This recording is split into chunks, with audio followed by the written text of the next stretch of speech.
All right, and we are live. So I have Michael Huemer today, and so we're going to be discussing whether taxation is theft.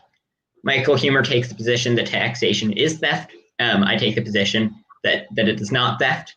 And so we're going to be discussing. So, Michael, lay out your case for why taxation is theft. Yeah, so it's simple. Theft is taking other people's property without their consent. Taxation takes your property without your consent. So taxation is theft, right? So, like they take some of your money and they don't ask you for permission. They just force you to give it. So that's theft. Yeah. Okay, so if we go just by the definition of taking people's money without their consent, I think that it is fairly straightforwardly theft. I think theft generally has the implication of it being bad most of the time, or at least bad in and of itself. And so it might be the case that there are certain cases where theft can be desirable for some greater good, but just theft by itself is not good. And so my case for why taxation is not theft would be kind of a rule utilitarian case, which is that I think that the reason why we have a prohibition on the thing that determines whether something should be helpfully thought of as theft is whether it generally as a rule is good or bad for the well-being of conscious creatures. And I think that we have strong reason as a society not to want people to steal other people's stuff because, for a lot of reasons. One is that it diminishes the incentive for labor when you get your stuff stolen. Another is that there's the worry about coercion. Another is that people spend a lot of time and effort just taking other people's stuff, which is not especially productive, etc. And so, but I think that if it is the case that taxation serves useful purposes much of the time, then I would think that it would not be theft. And the case for that would be that I think that when we think through most of these, the things that we conceptualize as rights, almost all of them seem to be being maximizing heuristics. So, for example, we generally think that I have the right not to let other people enter my house, but I don't have the right not to let other people look at my house or shout things at my house. And it seems like the only symmetry breaker between those two things, because they're all just exercising, they're all just doing things in relation to my house, is whether or not they are harmful for society. And so I think that if we can make a case that taxation is good for society, then I think taxation would not be that. Yeah, so this reminds me of my charity mugging example, right? So I'm running a private charity which helps the poor, and I'm not getting enough voluntary contributions, so I decide to just force people to give me money, right? And because it's going to charity, it's good for society, right? So then it's not theft. Right, but I think that the distinction would be that a society where we permit charity muggers would not be as good as a society where we don't permit charity muggers. Which is why I think that society is wise to have a prohibition on charity mugging. Now, if I remember correctly, I thought that you actually said that you were uncertain as to whether the charity mugger would be just in the case of donating to effective charities. For example, if I understand correctly, you agree with Peter Singer's drowning child argument, which is that failure to donate to charity is analogous to walking by a drowning child. So I think that in those cases, assuming it's going to effective charities, which I'll concede the government is not always an effective charity, and as much of the time, quite an ineffective charity. Not always. Yeah, not more than half the time either. Right. Yeah. No. I think that much of the things that the government spends money on is not a particularly good use of money. And I think that the practical case for anarchy is pretty compelling. I'm not an anarchist, but I think that it is I'm more persuaded by the practical case about how it results in just well-being being higher than the philosophical case. But I would think that it would be analogous to if I steal a guy's rope and then use it to lift a drowning child out of the pond. And yet, for some reason, this guy spent $2,000 on his very expensive gold-plated rope that will be ruined if it ever touches water. I mean, would you think that it would be just to steal the guy's gold-plated rope in that case? I think you can borrow the rope, and then okay, you know, we're accepting the stipulation that it's somehow ruined, but you still have to return the ruined rope. But yeah, yeah. So okay, you can damage the property in order to save the drowning person. Okay, so this guy is on a train, and there's a rope that he is dangling his gold-plated rope out of the window, and you can't see his face. So you know that if you take the rope, you'll never be able to find out who it was. So you cannot compensate him. Do you get to take the rope and use it to save the drowning child? Take the rope, although this is very strange. Okay, so do you think that there's a morally relevant difference between that and charity mugging, but giving to effective charities?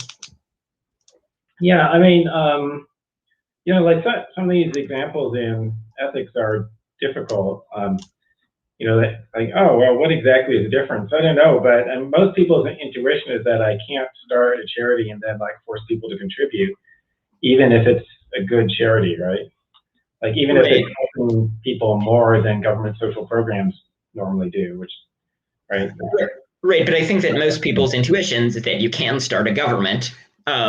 And so if we're just relying on people's intuitions about individual cases, I think that most people's intuitions is that there's some morally relevant difference between the charity mugger and government. Now, I don't think that there is a morally relevant difference. And in fact, I would bite the bullet on if charity mugging was a principle that most of the time made things go best.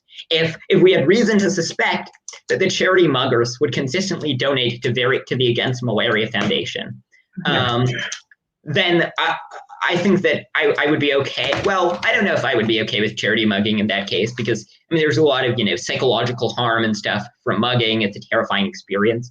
But I mean, if you just covertly took people's money and gave it to the Against Malaria Foundation, assuming you could guarantee that you would not get caught, I think that would be morally permissible. And I don't think that there's a significant difference between that and the government. And while that's a slightly counterintuitive conclusion, I think that, well, one, I mean, the conclusion that taxation is theft is also counterintuitive in the minds of most people. And two, I generally don't trust our moral intuitions very much, given that I think that moral intuitions are a good way of figuring out that there is some morality that's there in the first place. So I am a moral realist, largely for intuitionist reasons.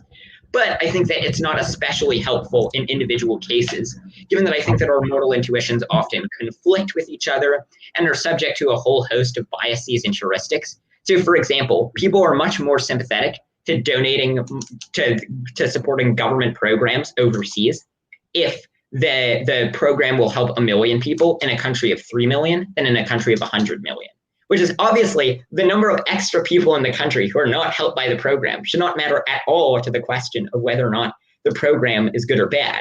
And yet that is a relevant characteristic in people's minds. And Nick Beckstead in a 2013 paper, I think 2013, it was cited in a 2013 article, I think it was from 2013. Yeah. Went through, I think, demonstrated pretty convincingly that our moral intuitions just are not especially reliable and are very, very often in conflict.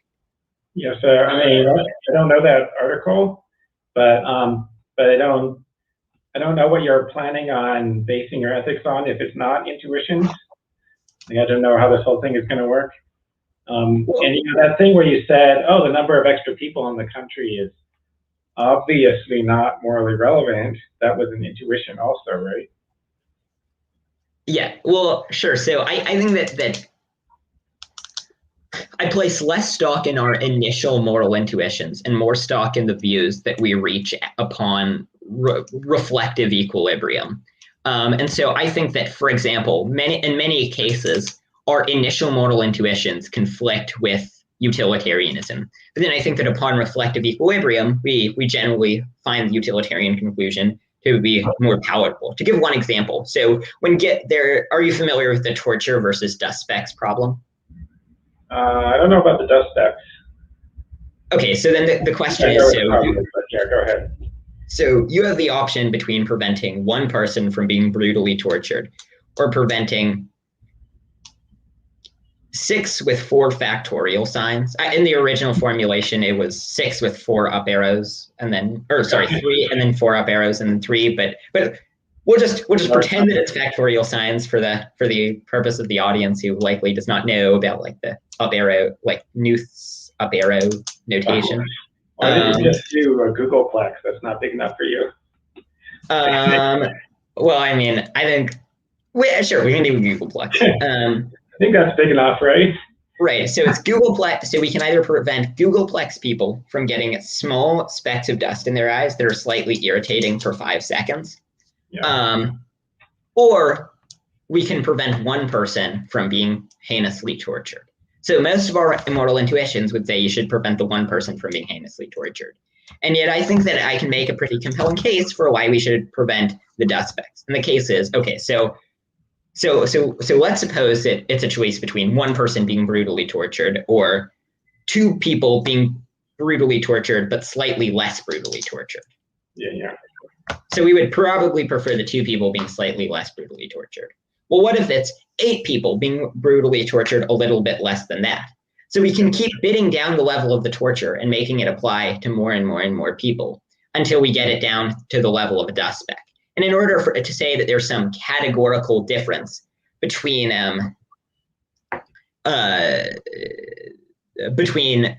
different thresholds of suffering, I think that we would have to say that infinite people. So like let's say that we set the threshold, the lexical cutoff at 1/10 of the suffering of a torture. Then I think that we would have to say that a 1 in a trillion chance of a person being tortured 10.0000001%, as much as the full-on horrific torture, would be far worse than than trillions upon trillions of people being tortured at 9.999% as bad as torture. So wherever you set the cutoff point, you just get these really implausible conclusions. So again, I think that we can just keep bidding it down until it's as bad as a dust speck. And I think that in many of our mortal intuitions that conflict with the utilitarian one, we find similar cases where a principle seems to make sense at first, and yet then when we reflect on it, we find it lacking. Yeah, so I mean, this is basically the argument made by my colleague Alistair Norcross in his article on headaches in human lives. His example is that some number of headaches is worse than somebody's death, right? And so, and there's that transitivity argument. Some people actually deny transitivity in order to avoid this, but I don't think that's a good way to go.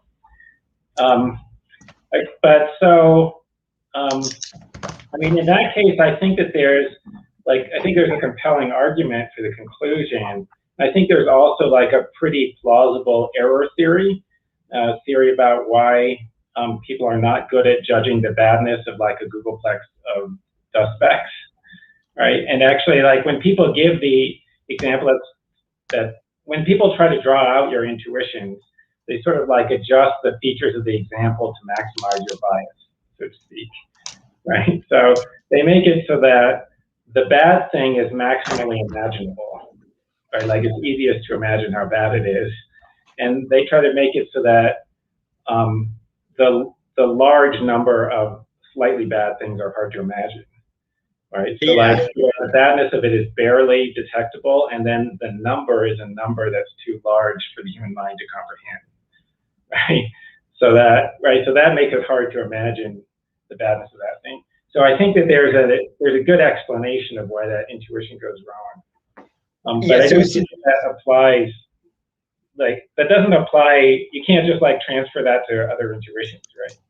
And most of the time, I mean, I think that that's true. Well, so I think that there are many of our intuitions that are non-utilitarian can be debunked in one of 2 ways. There might be a third way. We'll see if there's a third way.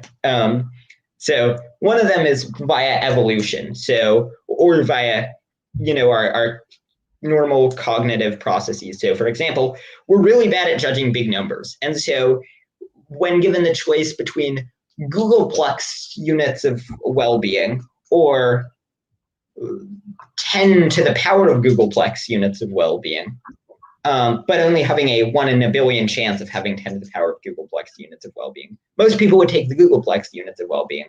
And yet I think that that can be chalked up to people just having no intuition for the difference between Googleplex and 10 to the Googleplex. So I think that's one of the ways that we can do it. Also, via evolution, I think that you would expect many of our moral beliefs to be the result of unreliable conceptual processes. I think many of our moral beliefs you would expect not to be the result of reliable conceptual processes. So, for example, I'm pretty amenable to the case made by Neil Sinababu that you would expect us to be able to come to reliable conclusions about our own phenomenal experience. And when analyzing our own phenomenal experience, we generally conclude that it's bad when we suffer and it's good when we experience well-being. And so that's sort of immune from evolutionary debunking arguments. And it's kind of also immune from the argument from disagreement in that it seems like everyone agrees that when we're just in a state of extreme suffering, unless they're hindered, unless they have some prior philosophical concept that commits them to denying that suffering is bad. It seems like everybody agrees that suffering is bad and that well-being is good. But then I think that a second case where our mortal intuitions are not especially reliable are when there are words that we associate with things that are bad and scary. And we've been conditioned as a society to associate them with things that are bad and scary. And so I think that, an example is theft. So I think that even if there was a case where theft was good, I think that the word theft, we've come to associate that as a society with things that are bad. And I think theft is bad most of the time. And so as a result, you would expect even in hypothetical cases where theft is good, you would expect us to not come to especially reliable conclusions about that. And so I think that can be used to undercut our intuition about why taxation is pernicious and theft. Yeah, I mean, most of the people who defend taxation are against theft. So I don't have a lot of experience with, talking to the person who thinks, no, actually it would be okay to steal money from people to give it to your charity organization. With a lot of caveats, such as you're not going to get caught, and you only plan on this being a one-off thing. You're going to give to effective charities. Why would this only be a one-off thing? The more you do it, the better. Well, yeah, but I mean, in the future, you may get caught, and I think that we have reason to. I think that even if you get caught, the amount of good you're going to do is probably going to outweigh your suffering in jail, right? Well, but you'll be able to raise less money for effective charities. Oh, yeah, that's true. I mean, it all depends upon how much money you're going to steal before you get caught. You might be able to steal more than you could have made by working normally. Right. I think you can steal from very rich people too. That's potentially justified. Or maybe to effective a very large number of people. Yeah. But note to the audience: if you take people's money and then give it to some ineffective charity, that is not condoned at all here. So don't take people's money and then give it to the play pump thing where that McCaskill has admonished, where it's just not at all efficient at delivering clean water to people. Or don't what's the name of the charity? The Make-A-Wish Foundation, I believe. Don't steal and give to that. You would be better off whatever that person would spend their money on otherwise. They're better off having that money. So even aside from the whole theft point. Well, I mean, it seems to me like giving money to the government is a little bit like those inefficient charities that you're talking about, right? Right. So I think that the distinction would be that I think that that we have a lot of that there are many cases where we give money to the government where it serves an important role, such as when we give it to a police force, or when we give it to part of the U.S. military. I think part of it does a lot of bad, but I think it's important that we have a basic defense force. So I think as a result of some of it being necessary, thinking of taxation as theft is not a particularly helpful heuristic, because theft generally, when we are aware that something is theft, that generally serves as a good reason to be opposed to that thing.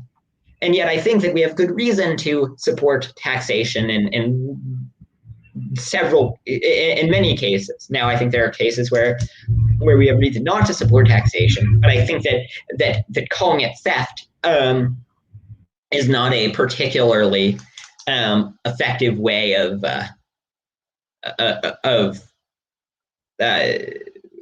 deterring the excesses of government. Yeah, I mean, so okay, so let me modify my example. Right, I'm stealing money from people, and I give it to a variety of causes, and so I give like 10% of it to the Against Malaria Foundation, and I give some of it to the Make-A-Wish Foundation, and some of it, and then I give some of it to ISIS, right? You know, I like blowing up people sometimes. Okay, so I give to all these different things. True or false? I'm a thief. I think true. It is true that you're a thief, but I think that I think the distinction that I would draw would be that I think that, well, one, I mean, the reason why it's less helpful to conceive of taxation as theft is because it's sort of a broad societal scheme that I think on net likely does more good than harm. Given that I assign non-zero risk to like wholesale societal collapse under anarchy, I think I would assign maybe a 10% chance of that. You're not making a strong case for government here. Like, there's a 10% chance that we need it. I don't know. Right. I mean, I think that there are a lot of things that government does. Well, there are a few things that government does that I think are make things go best. But so regardless of the specifics of whether or not government does more harm than good, would you agree that if government taxation went exclusively to the important causes, such as, foreign aid that has been vetted to be effective, a minimal national security defense, not to the Make-A-Wish Foundation, and to other effective causes, would you think that taxation would not be theft in that case? No, still theft. Still theft. Okay, so I guess my question would then be, so I think my view is the most plausible account of what things determine if the things that determine if something is a desirable deontic rule, or is something for such as theft, is that if it being universalized as a societal rule would not make things go best, then I think that it's helpful to conceptualize it as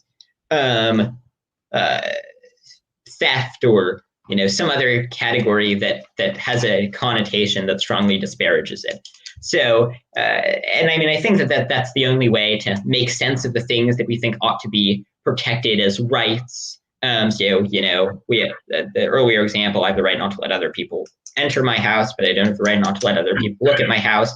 I have the right to light a match, even though, as David Friedman has pointed out, it will affect everyone around me for miles, very slightly. But I don't have the right to shoot people around me for miles, because one causes a substantial amount of harm and the other one does not. And so I guess, how would you make sense of what things ought to be conceived of as rights if it's not based on a rule utilitarian calculus? I don't know. I just have intuitions, which you're not going to find very satisfying. But I mean, on the rule utilitarian point, I mean, I'm not sure that it's a good rule to have like if the majority of people want to take people's money for some purpose, then they get to do it. Because that's kind of the rule of democracy, right? Just like, yeah, I'm not too big on democracy. I'm more of are you familiar with Robin Hanson's proposal of futarchy? a little bit. Yeah, I'm much more sympathetic to there are some other organizations of government such as futarchy and another one that I'm forgetting the name of it. It would involve basically competitive dictatorships. So like you have a series of very small local governments that all compete to maximize the land value, and the scheme is kind of complicated, but I'm generally a bit more sympathetic to those than democracy for a large number of cases. I mean, that does sound like you're getting closer to anarcho-capitalism, right? Like the more effective the competition is, the more it sounds like anarcho-capitalism. Right. I mean, my concern with anarcho-capitalism is viewfold. One of them is that I think that it does not adequately protect those who do not have a voice in the market. So, for example, I think that you would likely get a case of small children being protected because you have a large number of people who care about protecting small children. But I think that, for example, non-human animals, you would expect there to be less protection because it's unlikely that that there will be as much demand for amongst humans for combating the suffering of non-human animals than there will be among factory farms for not having for continuing to mistreat non-human animals. And while I think that it's pathetic how lacking our regulations are in terms of how we preserve the well-being of non-human animals, I think that they're better than nothing. And I agree with what you wrote, which is that I think that factory farming is the worst thing ever by several orders of magnitude. And so I think that, if we were having 1,000 Holocausts every year, we would have strong reason to care quite a lot about making sure that even a small difference in regulations between a slightly more regulated Holocaust that makes the Holocaust slightly less prevalent and a slightly less regulated Holocaust that makes the Holocaust more prevalent. I think that slight difference in regulation would make quite a substantial difference. I mean, it's not clear that the government's effect is overall positive rather than negative, right? So, given that we have the meat industry, they can go and lobby the government, and then, the government actually is subsidizing them, right? So, like, they might be having a negative effect overall. Anyway, I mean, like, I don't, when you were suggesting the competitive dictatorships, which I don't know all the details of this, but I'm not sure why that would work better, right? Because, like, wouldn't they just try to satisfy their consumers, which would be humans who have money, right? So, like, wouldn't there just be the same problem? Well, I mean, I think you would have a large, I think that you would have to have a larger national government for things such as defense. And I think that there are other fairly compelling examples of externalities. The other case that I would make for a government as opposed to anarcho-capitalism is I care a lot about making sure that humanity does not go extinct, in that I'm persuaded by the case that's made by people like Bostrom that there's the potential for unimaginable numbers of future humans who have very, very good lives. And I think that, that anarchy would result in a large number of institutions that we have little reason empirically to think that they would be effective, given that we haven't tried them out. And there are so many separate potential failure mechanisms. And it does not have the ability to regulate effectively scary private sector tech, such as nanotechnology, bioengineering, and AI, which I think, according to relevant researchers in the field, poses a major risk of ending the world in the next century. I think that's another case where even if government's only a little bit more effective at doing that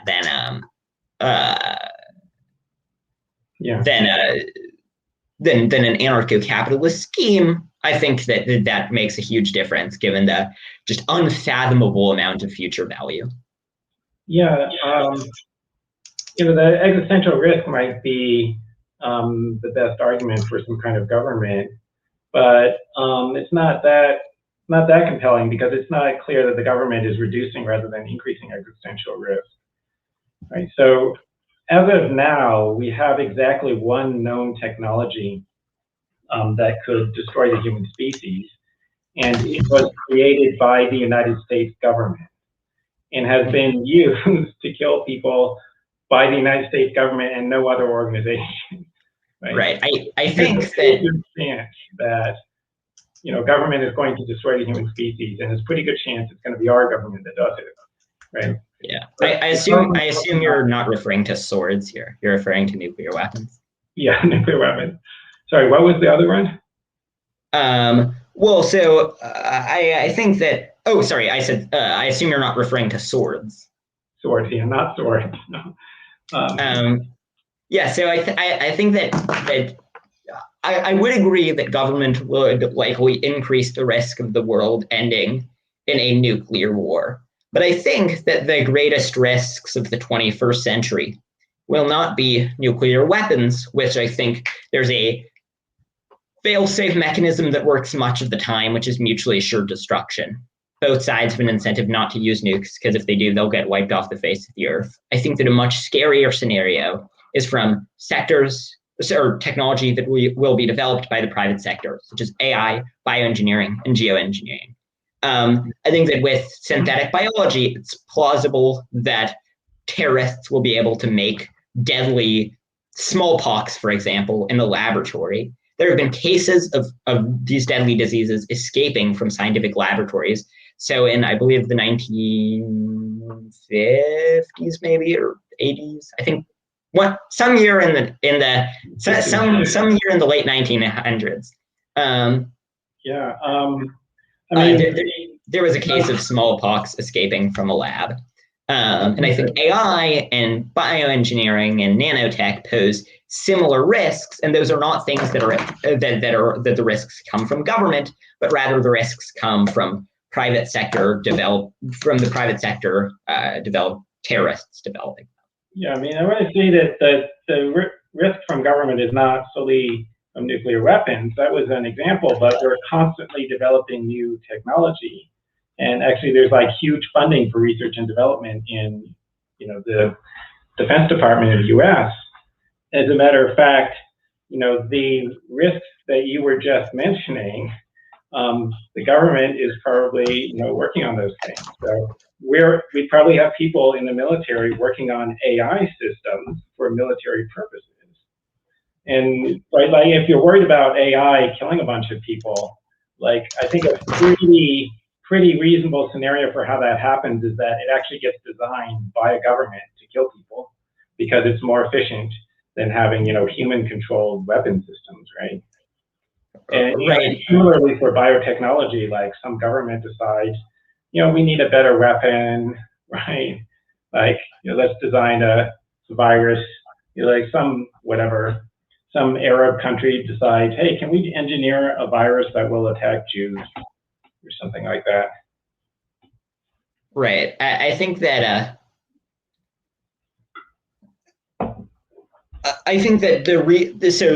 that is certainly a concern. However, I think that regulation of these technologies likely does more good than the risks coming from government do. Well, because one, I mean, I think that there are a series of scenarios that for large-scale societal collapse, such as if there's not a sufficient military that can be garnered. I think that's one scenario. Another scenario is if the defense firms cartelize. I mean, there are just a huge number of scenarios for collapse under anarchy. And I think that while government is largely extremely inefficient, I think that it has staved off societal collapse. but the reason why I assign greater risk coming from the private sector is because I think that the most plausible risks are that these technologies will be able in the future to be developed by a smart bioengineer in a basement, or a smart AI researcher in a basement. That seems to be where the major risks come from. And it seems like government will do more good than harm in terms of reducing those risks in particular. So, I mean, I think that, and especially because even though, I mean, there are not that many governments. So even if, but there are a lot of, smart people in basements who could develop bioengineering. And so if you would expect government to marginally reduce the risks of everyone else designing a bioweapon in a basement, even if government poses some risk, it seems like the risk of everybody else collectively would likely be greater than the risk posed by government alone. Yeah, I mean, it's hard to assess, right? I'm hearing some kind of echo here. Anyway, wait, sorry, you said you're hearing echo? Yes. Oh, okay. I'll put in headphones. See if that helps. Where did it? Yeah, so we can't predict the future, and so I don't really know. I don't have a good way of assessing like what are the people here. But I mean, I guess looking at the past, well, it looks like governments have been better at killing people than anyone else. And like even when you combine all of the private murderers, it looks like governments are better at killing than all the private murderers. And if you look at all of the like really powerful weapons technologies, like they were all made by governments. So I don't know. Yeah, I mean, the cost of killing people is just going to drastically decline, so that like a single individual can make a weapon of mass destruction. Yeah, then I would agree that then the risk is mostly from crazy individuals, right? It's like there's always crazy individuals who like want to kill everyone. Yeah, but so would you agree that if that is the thing that will happen in the future, then we would have reason to have a government to regulate those things? Yeah, I mean, I'm not even sure I'm not even sure the government could stop it anyway, but I'm not sure what they could do, right? I mean, they could heavily regulate access to materials that could pose risks of, like, I mean, it seems like there are specific developments from synthetic biology that is where the risks is coming from. So, for example, they could prohibit owning those materials, Yeah. or impose a Pigouvian tax on owning those materials. I'm more of a fan of Pigouvian taxes most of the time, but for technologies that might end the world, the Pigouvian tax might have to be like substantially more than the global GDP, and so a ban would just be administratively simpler. Yes, I would think. Yeah, I mean, right. It depends upon how easy it gets to make weapons of mass destruction, right? We can't anticipate all the future technologies, so there's probably going to be other potential destructive technologies that we haven't imagined yet. And then you have to hope that there's some way of stopping people from getting a hold of them. But as technology advances, it's going to get harder. So you might have to have like people being monitored all the time, right? Like a 1984 scenario, right? In order to stop a crazy person from making weapons of mass destruction. Yeah, just real fast. Is the echo gone? I think so. Okay. I heard a little bit, but anyway. Yeah. So I'd be curious on whether, well, so it seems like, it seems like the question of whether taxation is theft. So if we have reason to think that government does more harm than good, then we would have reason to think that it would be a helpful heuristic to think of taxation as being theft, because most of us think think that theft is bad most of the time, and so that would sort of load up the intuition to make people less amenable to supporting a government. And then I think it comes down to the empirical question of whether government does more harm or more good. And I think you generally think that it does more harm than good. I generally think that it does more good than harm. But I mean, I think that the reason that I think we would have to accept my account of the, well, not of the empirical question of whether government does more harm than good, but of the philosophical account of if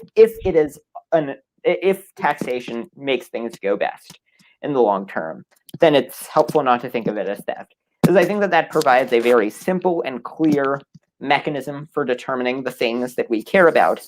And so I think that to suppose that we should just place stock in all of our intuitions without a clear sort of I just think that the simplicity and explanatory power that's sacrificed when you give up rural utilitarianism as a determiner of what things we think of as theft or of other things that are sort of loaded linguistically. I think that yeah. I mean, so I think the negative connotation of theft is good. In common sense morality, it's not always wrong to steal. So like you can steal if your child is starving and you have to steal like a loaf of bread to feed the child or whatever. That doesn't mean that it's not theft anymore. Okay. Now, suppose that overall it's better to have some taxation than to have none. But still, it's better to have this sense that you shouldn't be taking the money just like all the time for frivolous reasons, right? So like even if it's true that overall, on balance, the government is doing more good than harm, it's good for them to be more restrained, right? And if you say, oh, it's not theft, then you get the feeling like, oh, so they can just take whatever as much as they want anytime for whatever reason, right? And then you get this stuff where they're like taking money in order to support professors doing research on some whatever, 16th century Spanish literature about plants, whatever. Right. So if it's not theft, then why not, just support anything that sounds nice? Well, I think that when we take out the term of theft, then we can have a practical conversation about whether specific policies do more harm than good or more good than harm.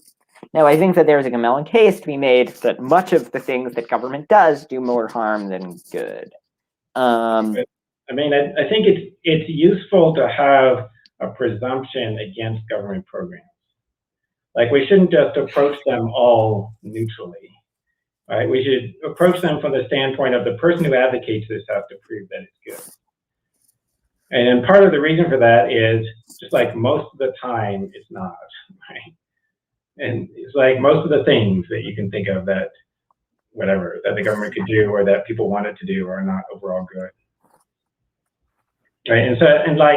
And I think in common sense morality, there is that presumption against theft. So that's why I want that. Like I want us to keep calling it that. Besides the question of whether that's accurate, which it is, there's also the question of whether it's useful. But I think it is useful because we want there to be that presumption, right? We want people to have to say, yeah, this is important enough that it justifies stealing money. I think if we would expect that to shift people's behavior to be more amenable to supporting types of government that I think are better and that you would think are better, then perhaps we can call it theft. But I don't know. I think that if we can make a plausible case as to why government does, well, yeah, yeah, it's theft, admit it. Yeah, there are a few other questions that I'd be curious to hear your take on. Well, so one of them is I take it that you're not a utilitarian, so I'd be curious as to why you're not a utilitarian. intuitions. No, there are just a bunch of cases where, it looks like the utilitarian thing is highly counterintuitive. Like harvesting the organs from the healthy patient. And you know the story, right? Like, Yeah. there's the one healthy patient, and then there are 5 people who need organ transplants. And so you kill the healthy patient in order to give his organs to the other 5. And okay, so there's 1 death, but then there's 5 lives saved. So 5 is more than 1. And then it just seems wrong. There's just lots of cases that are like this, where most people have this intuition that you shouldn't do the utility maximizing thing. And then I just think, well, ethics in general is based on our ethical intuitions. If I don't accept intuitions, then I don't have any reason for having any ethical view. So I wouldn't have any reason for thinking that pleasure was better than pain. So. Right. So I think that some of our intuitions are reliable, some of them are not. My criticism of those specific, my attempt to debunk the organ case would be a fewfold. One of them is that I think that there's a heuristic, which is that just don't kill people, that makes things go best most of the time. And so I think that generally there is a good reason for society to ingrain in us a revulsion around just killing innocent people. And so I think that as a result of that, you would expect it to be the case that even if it's good to kill innocent people, you would expect us to have a revulsion around killing innocent people. Yeah. Second, I think that you would expect via evolution us to want to do things that increase our chance of reproduction. And so if we commit crimes for which we would likely be blameworthy in small groups of people, even if they were for a greater good, we would perhaps be likely to be shunned by the society or to be punished or some other mechanism by which we would be less likely to pass on our genes. And so I think that there's a presumption against personal guilt. And third, I think that the most reliable of our intuitions are the ones about our phenomenal experience, given that you would expect beings that come to reliable conclusions about their phenomenal experience to be able to survive more.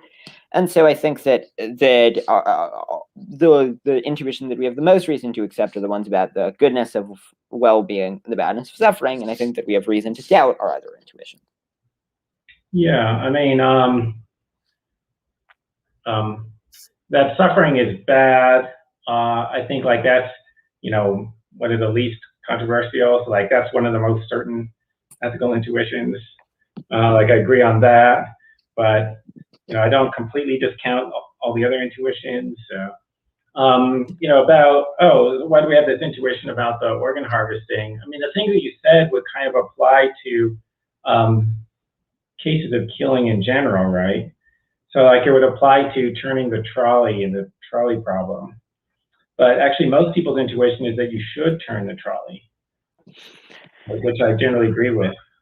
Right. So Green analyzed this, and what he concluded is that generally the determiner for whether people feel revulsion to it is some likely irrelevant characteristic. I believe that the characteristic that he said that determines if people feel like you should do it is whether it involves physically pushing, like physically touching the person who ends up dying as a result of your action.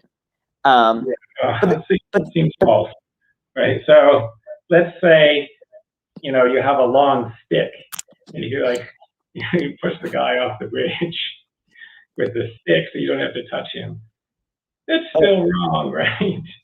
That doesn't make a difference if you actually touched him. Right. I mean, I don't think. Yes. And so in the trolley problem, if there weren't 5 people on the one track, there's just, there's a blank space and then there's one person on the other track. If you turned it to the one person, that would be murder. Right. And nobody would have any doubt about that at all. You're a murderer, right? But when there are 5 people on the track, then it's okay, right, to turn to the one person. Right. So to test the intuitions a bit. So let's suppose you have a guy on a drawbridge, and you can press a button which will lower the drawbridge, and the guy will fall in front of the trolley, and then he'll stop the trolley. Do you think that you have an obligation? Like, should you lower the drawbridge and send the guy falling? Sorry, it's a trap door that he falls through? Yeah. That's the case I heard. Yeah, it seems wrong. Seems wrong. Okay. It seems just like pushing him off the bridge. Okay. Now, what if the drawbridge is such that it lowers and then the train goes up it and hits the guy? I mean, then that would be a case of the classic trolley problem, that you lower the switch, it goes down. Just diverting it. Right. Yeah. So then I mean, the only difference between those two cases is the guy here or the guy here, and I don't see a reason to think that would be morally relevant. Well, like I looked at one of Joshua Green's articles, and he says this. He made this distinction between, quote, personal harms and impersonal harms, and then that gets picked up all over the media. Like, they all report that people don't like harming in a personal way and an impersonal way. Right, but then when you look at the article and you're like, how did you define personal versus impersonal? Okay, so one of the criteria is whether you're diverting an existing threat from one target to a different target versus creating a different threat. Right? Well, that has nothing to do with being personal versus impersonal. Okay, so anyway. So people find it more acceptable to divert an existing threat away from, like, a worse target, right? So here's a trolley, we're just going to divert it to another one. Okay, that's better than doing, a new threat, like the threat of your doctor killing you to take your organs, right? Okay, and Thompson said this also, before she later became opposed to turning the trolley, but originally she thought, yeah, so it's okay to turn the trolley because it's okay to divert the existing threat. It's not okay to create a new threat, right? And lowering the drawbridge is also diverting the threat. Right, but I mean, you can see, like, one of the differences is you would lower the bridge or whatever, or turn the trolley even if the one person wasn't there. In fact, especially if the one person wasn't there, you would do the same action. Well, okay, so now let's change the case where, right behind the guy, you have just a bunch of explosive, or you have 25 people who are standing right behind the guy, all holding hands for some reason. So that if that guy didn't stop the train, because when it hits him, the train stops. If that guy didn't stop the train, then it would run over 25 people. And so you would be, so if that guy was not there, you would want to not flip the switch because it would be 5 versus 25. But so then in the two cases where you lower the drawbridge, the only difference between the two cases is whether he's here and so the train travels a few feet and then hits him, or whether he's here and so he stops the train, like, before it travel. Like, I mean, it seems like there's not a, like, where the guy is located. If the guy is located 20 feet off, should not matter morally to whether or not you should flip the switch. So, I mean, I was a little confused about the other variant you were talking about, but like, there are alternative moral theories that could explain the difference between, diverting the trolley in the original problem and pushing the guy off the bridge in front of the trolley, stop the trolley, right? So, like, there's this Kantian moral theory about, treating persons as ends in themselves and whatever.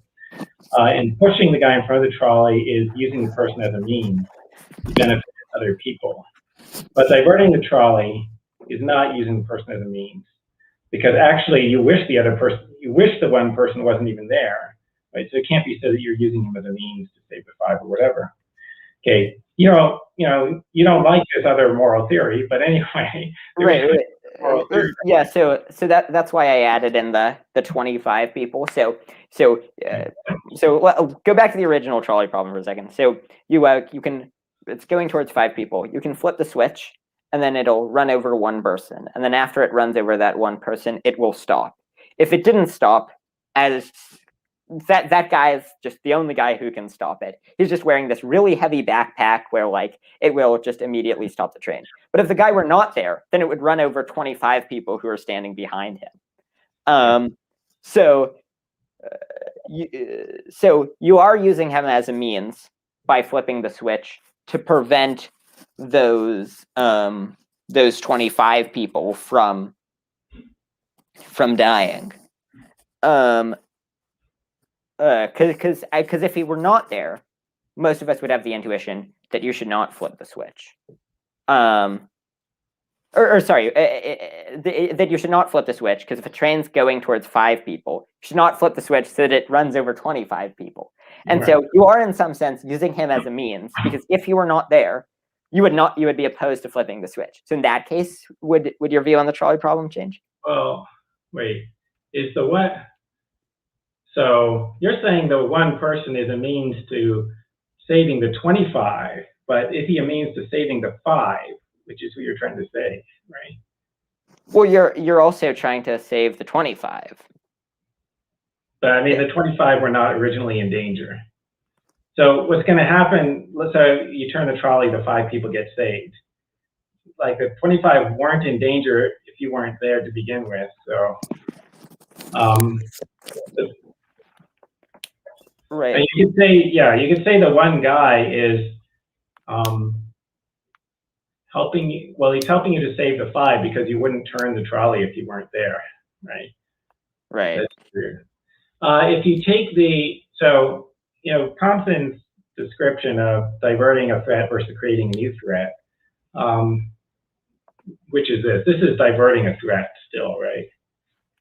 It's not creating a new threat. So on that account, it's still permissible.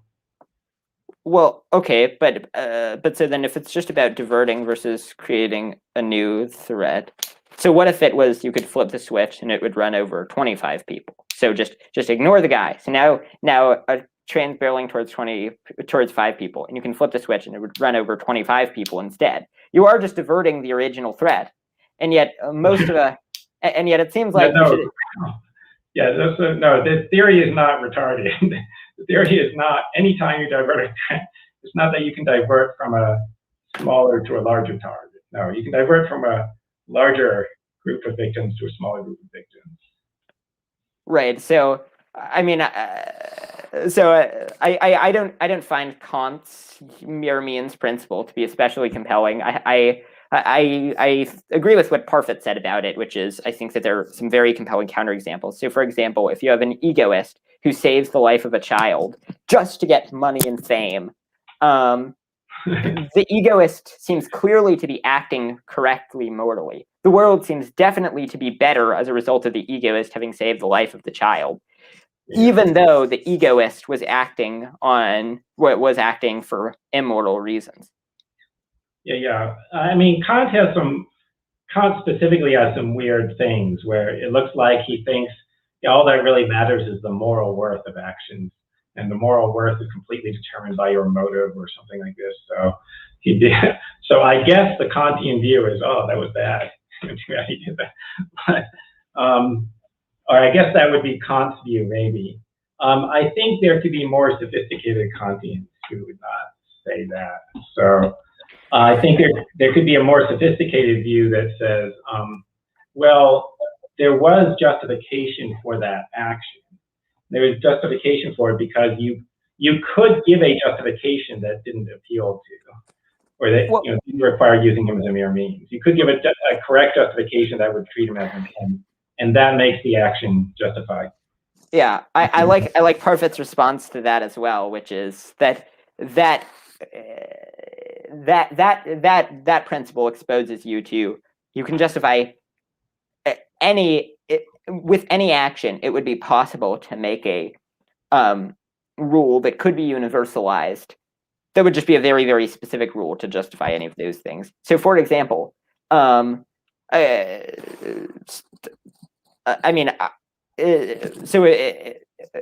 we have concerns about universalizability, so then I could kill a person and then act on the rule that I get to kill this person, but only I get to kill this person. Nobody else can kill anyone else. And so it's always possible to come up with some very, very specific rule that justifies any set of actions. I'm not sure rules are allowed to include terms like I. Well, okay, so then you can just describe characteristics of yourself. So you can say, yes, like very specific characterization. Right. You know, people whose YouTube channel is called Deity Defeater, who have had conversations with Michael Huemer, and live where I live, and like I get to kill people named and then list the name of the person who I was planning on killing. Yes, I mean, this is a problem for rural utilitarianism. I thought you were sympathetic to rural utilitarianism, right? Well, I mean, I am. I think that what I care about, I'm a utilitarian. I think that well-being is good and suffering is bad, and nothing else matters morally. And so I think that often acting in accordance with these desirable moral rules makes things go best in the long term. I think that there are also many cases. I think that being an act utilitarian would likely not make things go best in the long term, because nobody would believe your promises if you would break your promises every time. It would maximize well-being. Nobody would, to use an example that David Friedman gave, nobody would trust you to deliver a banknote that they dedicated to their son on their deathbed, because they know that you would just not give it to their son and instead give it to the Against Malaria Foundation. And so really the good rule is you give 10% of it to the Against Malaria Foundation covertly. That's good. Yeah. I mean, the frequency with which people on their deathbeds give me money to give to the Against Malaria Foundation is so low. It hasn't even happened yet. That if it happens one time, I think it's worth doing it. Like, so somebody gives you the money to give to their son, it's worth just giving to the Against Malaria Foundation. Because even though no one will ever give you their money, their inheritance money again, that probably wasn't going to happen again anyway. So don't worry about it. Right. I mean, but there are a lot of examples that can be given for cases where acting in accordance with optimistic rules is a better way of making things go best in the long term than doing what's good in the short term. So, like, lying a lot may, even if the individual lie makes things go best, having the reputation of being a person who lies a lot in the long term will make things not go best. I mean, it sounds like this is something that act utilitarians take into account in a correct calculation, right? You take into account, so if you lie on this occasion, the effect that will have on your reputation in the future and so on, right? So I mean, for that kind of effect, there is an act utilitarian account, right? Right. I think that many of the conversations that I've heard between act and rule utilitarians largely seem to be, a lot of them seem to be talking past each other, in that the rule utilitarian points out that rules are good, and the act utilitarian points out that yes, rules are good, but we take that into account. And so I care about the combination of act and rules that makes things go best in the long term, which I think, I don't know if that would make me an act utilitarian or a rule utilitarian. Likely an act utilitarian. It may just be that after reading Parfit, I just can't help but agree with most of his conclusions. So I have just an urge to call myself a rule utilitarian based on that. But well, I mean, rule utilitarianism initially seemed to do a better job of accounting for our moral intuitions, right? If you care about that, right? At least you have something to say about this, about organ harvesting and framing innocent people in order to prevent riots and stuff like that, right? Yeah. I would frame the innocent people to prevent riots. Yeah. Okay. Sounds more like an act utilitarian. Well. I would only do that behind closed. I would only admit to doing that behind closed doors. Yeah. He admitted. Maybe don't admit ever, right? Yeah. No. Right. I mean, I think that there are a lot of rules that when we follow them much of the time, things go best. And when people get confused about rules, they can sometimes have catastrophic consequences. So the rules that we ought to promote are, I think, often different from the rules that we ought to act upon. But one of the reasons why I am persuaded by act utilitarian. So, I mean, I think that it's simple, clear, it has very good explanatory power, and it provides concrete implications for how to act in any situation. And additionally, I think that generally you would expect us, generally we trust self-reports about what is good for a person. So I think that, I am generally would think that your pleasure and the avoidance of your pain would be good for you. And so act utilitarianism just drops the for you clause from the moral system. And so I think that that's a pretty compelling account of how we determine what things are good or are bad. And additionally, I think that many of our intuitions that don't accord with act utilitarianism can either be debunked evolutionarily or can be debunked via logical principles. Sorry, what was the last thing? Debunked by what? Like it can be argued persuasively against via logical principles. Okay, yeah. So I mean, I think that the things that utilitarianism cares a lot about are the things that I think we have independent moral reason to care a lot about. So utilitarianism derives fairly quickly that our treatment of animals is the worst thing in the world. And I think that you agree that our treatment of animals is currently the worst thing in the world. I think act utilitarianism derives that we should, donate to effective charities, and Singer's argument for saving the drowning child also drives that we should give to effective charities. Same thing with reducing existential threats, etc. Sorry, Yeah. that was a lot of cases for utilitarianism. So you can have a while to respond to that. Yeah, I mean, so the difference between utilitarianism and other theories is other theories add stuff to what utilitarianism accepts, right? In other words, so the utilitarian thinks that pain is bad and pleasure is good, and that you have reasons for promoting good and trying to prevent bad, and everyone else agrees with that. Everyone agrees with all of that. And the difference is just that other moral theories think there are additional morally relevant considerations. Right? So this is why utilitarianism explains a bunch of stuff that's true. Right? So the thing about animal welfare is just like the amount of welfare, the amount of harm that we're causing every year to the animals is just so enormous. It's like larger than the sum total of all human harms, right? Right? And in a few years it might be larger than the total of all human harms that have ever occurred on Earth. Okay, so if you have that quantity, I just think any reasonable moral theory should agree that you shouldn't be doing that for minor reasons, right? Or just because it increases your pleasure by 10% or whatever it is. The pleasure that a meat eater has in their life compared to a vegetarian. If it's 10% higher, I don't think that justifies, it's contributing to this thing that's causing more harm every few years than all the suffering in human history.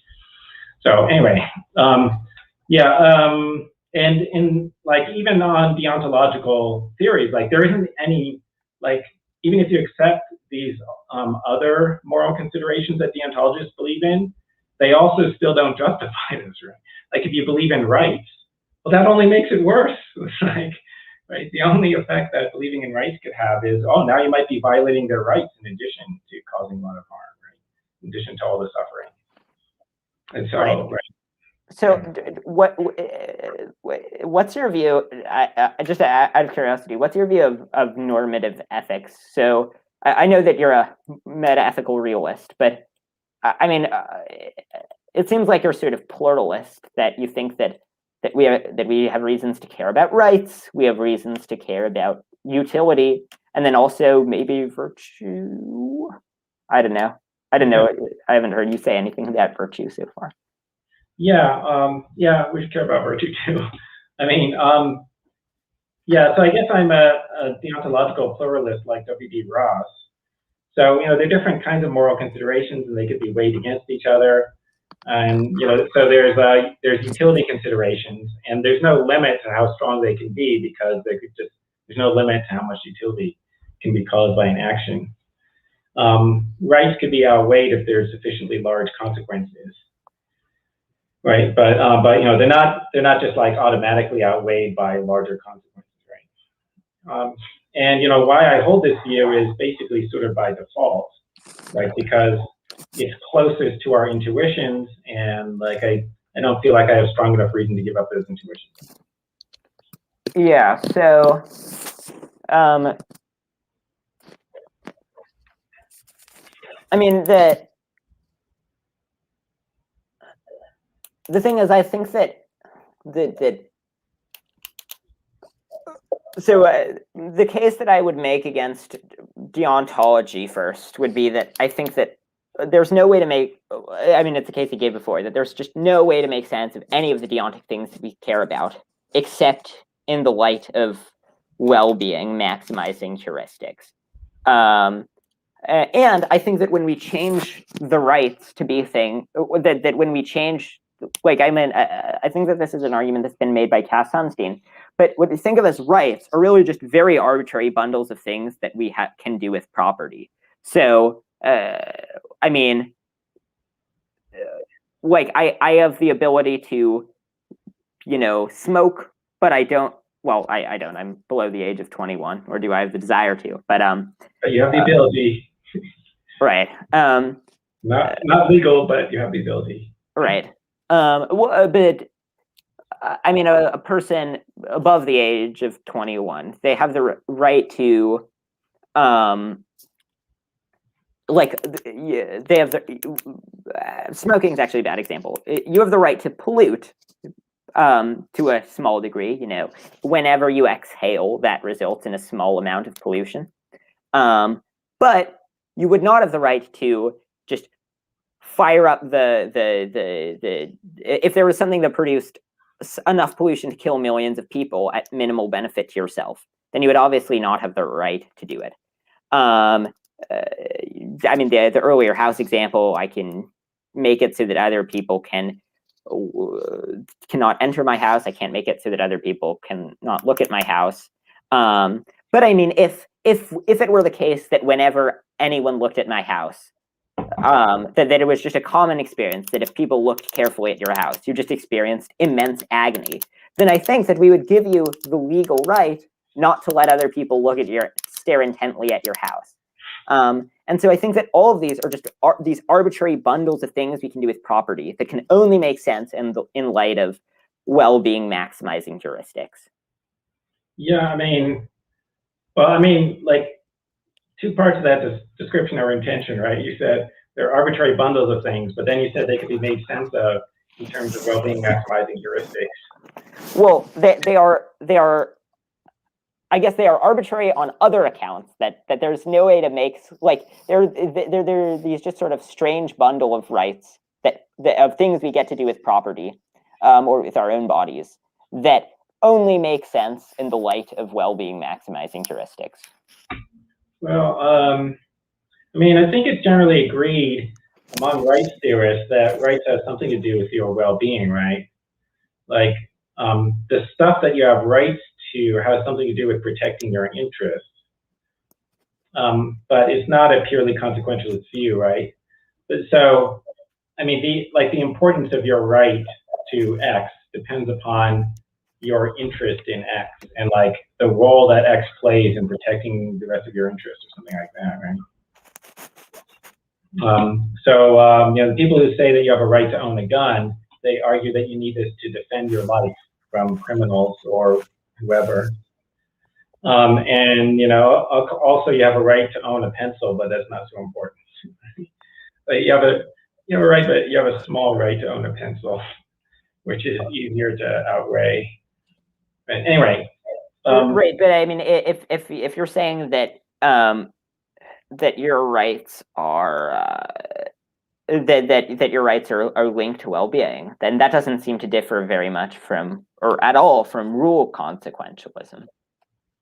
Well, there might be a real utilitarian account of rights, like why we have them, right? Because maybe this behavior of respecting rights is the way to make things go best in society, right? And then, of course, then we have the problems with real utilitarianism, like what, what rules are allowed to be considered or whatever.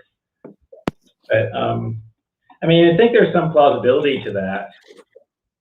Like, when you think about the content of the rights that we intuitively think we have, like, I think there's a pretty good case for them making society better. And so, like, the various different features of the rights, it's like, if you take them away, things get worse, right? I think there's a reasonable case for that. Right. And I mean, a better example to the one I gave earlier, I think, is intellectual property, which is generally I don't have the right to not let you like write things down, or like print things out, but I do have the right not to let you, copy my intellectual property. And I think we have reason for that, which is that intellectual property rights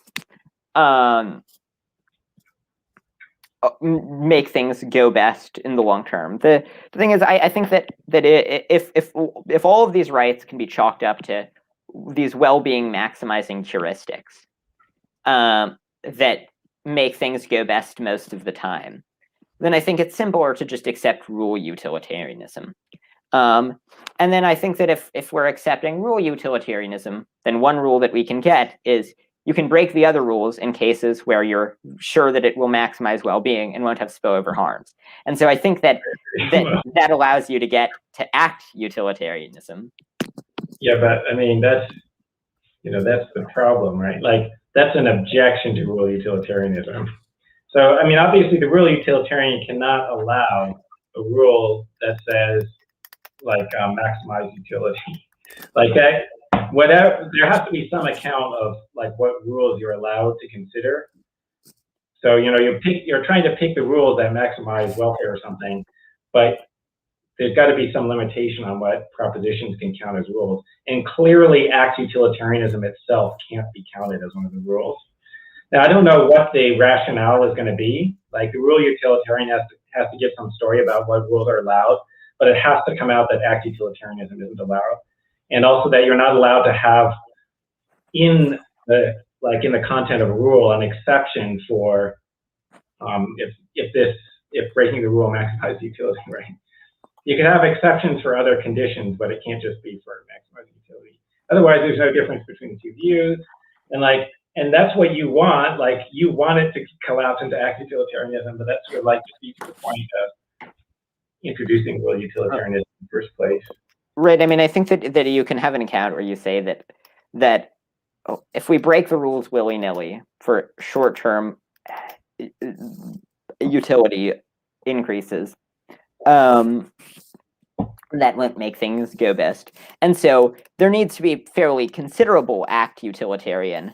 Like, I mean, I think that an act utilitarian has a reason to set down rules very similar to the ones that we have in society, such as a prohibition on theft, because or a prohibition on murder, because even though I have no doubt that there are a small subset of murders that maximize well-being, and I mean, there might be there's a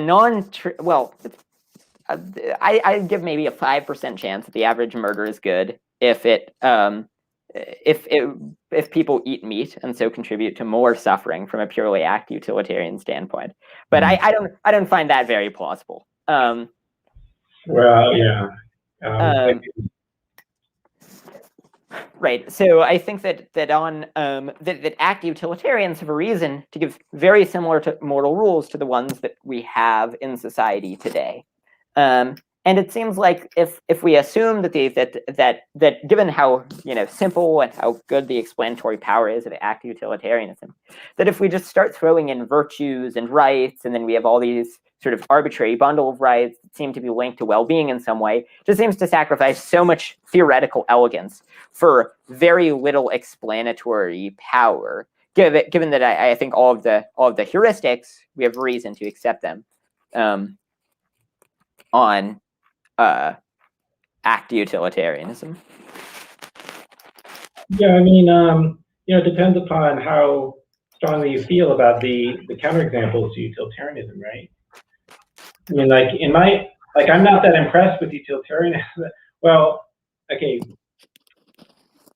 so my earlier description is the utilitarian basically accepts the minimal moral principles that everyone accepts, and then other people add other things onto them. So there's a question of, right, so other moral theorists wouldn't deny the stuff that's correctly explained by utilitarianism, right?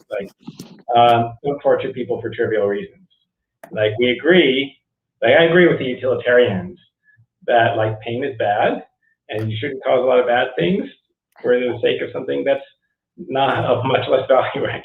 So well, there goes my Sunday plans. Right, but okay, but then the question is do additional moral principles explain something?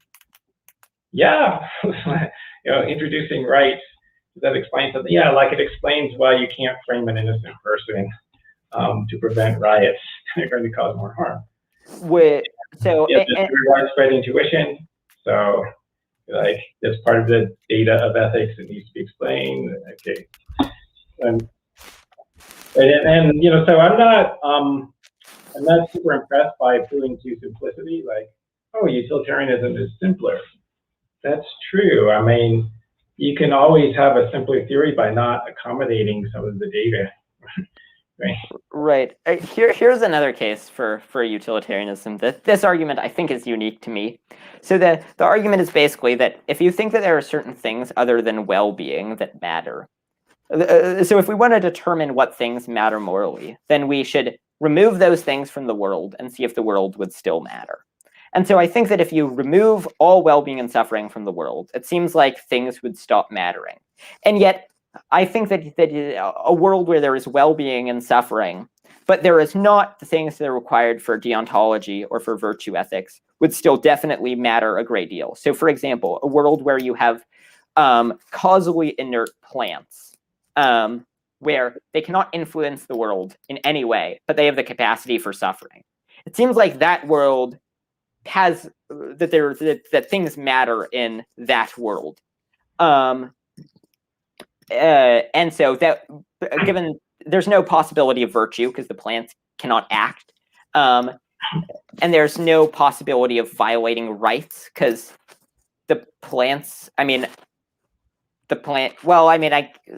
If you think the plants have rights and then if they're violated by hurricanes and stuff, I guess maybe it's rights. I think they can be violated by a non-intentional action. So, yeah. Right. So you have no violations of rights, but it seems like it would still be bad if the plants just suffered heinously in a tornado, and yet a world where you have AI who has virtue and they follow rights, but just has no well-being or suffering. It's possible my intuition diverges here from most people, but the intuition that I have definitely is that is a world in which nothing matters. Yeah, are these AIs conscious? The AIs are conscious, but they cannot have mental states of well-being or suffering. Well, you mean pleasure or suffering? Yeah. Yeah. I don't know. So, yeah, I agree about the world with the suffering plants. Right? I think it could be any being suffering, right? I agree that that's bad, and enjoyment is good, even if you're not a moral agent. Right? I guess maybe animals aren't moral agents, maybe babies aren't moral agents, so they could have pleasure and pain. The pleasure is good and the pain is bad. Okay, but anyway, but that's all like common ground, right? Utilitarians and deontologists never really agree on that. So like we don't have different predictions about that scenario. Well, I think that a deontologist, like your view of morality is pluralist, so you would accommodate the utilitarian intuitions. But I think like Kant would think that is a word. Well, I don't know what Kant would think. Kant generally was not very clear about the things that he thought about different cases, and was kind of ambiguous. But I suspect that Kant would think that an entailment of Kant's view would be that nothing would matter in that world because while there's well-being and suffering, Kant doesn't care about that. I'm not sure, but I think there have been at least some people who would have thought that pleasure and pain don't matter because only virtue matters or something like that. But those are crazy people. Let's just say I think that's a tiny minority. But okay. But all right, but there's the other point that it might be that like many of these other things that are supposed to be good are dependent upon welfare, right? So this thing about rights, like rights violations are bad and wrong, but like the existence of rights might depend upon interest. Like you have to have interest in order to have rights, right? I guess. My colleague Michael Huemer has this thing about how you have to have desires in order to have rights. And this is tied to the fact that in order for something to be a rights violation, the person whose right is supposed to be violated has to have been opposed to the thing, right? Like if I do something that you want or at least don't mind, then I didn't violate your rights. And so what that means is that you have to be capable of having desires in order to have rights. You have to be able to have desires about X in order to have any rights about X. And so, and then if you have this kind of preference utilitarianism, then you think that, that means that you have to be capable of welfare in order to have rights. Okay, but that doesn't just mean that utilitarianism is true, right? Because there's like a different, the deontologists have a different way of reacting to people's welfare. But it's not just maximizing it. Right, pun intended.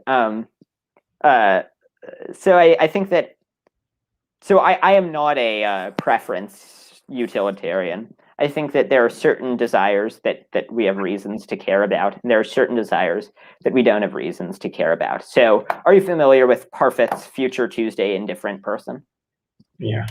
Yeah, I find that to be quite a compelling counterexample to error theorists. I was actually arguing with an error theorist, and he just did not find the example at all compelling, which is an area where our moral intuitions diverge considerably. So the Future Tuesday Indifference Person. Well, actually, I guess that's a bad example for this specific point because that person, there are things in that case that person does not care about things that they have a reason to care about. But for the other example that it was either given by Parfit or Singer of the person who just devotes their life to just picking grass, despite it giving them no desirable mental states, seems like they're making a mistake. So I think that in this world they can have desires, but they have no reason to have the desires in the first place. Because so they have no well-being or suffering. That's good. So you're more of a hedonistic utilitarian. Yes. Yeah. So that's okay, but I'm just making the point that somebody could believe in goods that are different from welfare, but they still depend upon welfare. Right. So like if you have rights, like they probably depend upon interests, which depend upon the possibility of having welfare. And also like this might be true about virtue as well. Like a lot of the virtues might, for them to be virtues might depend upon there being something else that matters. You think about like the virtue of compassion. Like, well, that's only a virtue because like suffering is bad or something like that. Like, so, you should experience compassion in response to other people's suffering, but that's like if suffering wasn't bad, then it wouldn't be a virtue. Okay, but that doesn't mean that everything just reduces to pleasure and pain, right? Like the compassion is an additional good. but it's dependent upon the existence of another thing that matters. Right. So I think that at this point where we're at is that I think that you agree that all of these things depend on well-being in some sense for them to matter. Now, it would be possible that you just have, virtues that well-being is a prerequisite for catalyzing. So we don't have rights until we have the capacity for well-being and suffering, and we don't have virtue for it. But I mean, this is starting to seem like pretty suspicious convergence that all these things only apply to beings with the capacity for well-being, and all of them seem to be reducible to well-being maximizing heuristics. I mean, it could be a coincidence, but yeah, I mean, not sure about that last point, right? Because a lot of the implications, seem to be that you can't maximize welfare in certain cases, right?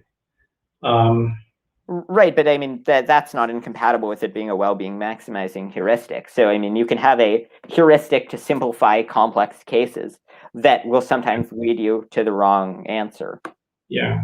Well, I mean, this seems to this would seem to be consistent with rule utilitarianism again. Which I don't know. I have at least some sympathy for that. I don't know if that's the right answer, but anyway. I guess I'm not really that worried about the simplicity or complexity of moral theories. So it's I don't really see what's wrong with having multiple different moral principles. So I think you're kind of trying to appeal to, but look, utilitarianism is simpler. Well, I think that it's simpler and it's less suspicious that all of these other things would just converge about around well-being. I mean, it seems like everything that we have reason to care about is in some sense tied to desirable mental states. And so well-being can provide an explanatory account of all of these other things that we care about. But these other things can't provide a good explanatory account of why we care about well-being. And so, I mean, I am appealing to simplicity in some sense, but I mean, if everything could be explained by string theory, and it was just able to explain all of the phenomena that we see in the real world, I think that we would have reason to abandon non-string theory views that seem to be reducible to only slightly differing from string theory. Yeah, no, that's right. But I mean, there's a question about whether it does account for everything. I mean, if you only care about well-being, then you get all the alleged counterexamples, right? And I mean, I think what you're trying to do is give a sort of error theory that, oh yeah, those things seem wrong to you because they go against, the organ harvesting or the framing the innocent person. They just seem wrong to us because it goes against this heuristic that we have, and we haven't realized that the fully correct, precise theory is utilitarianism. But you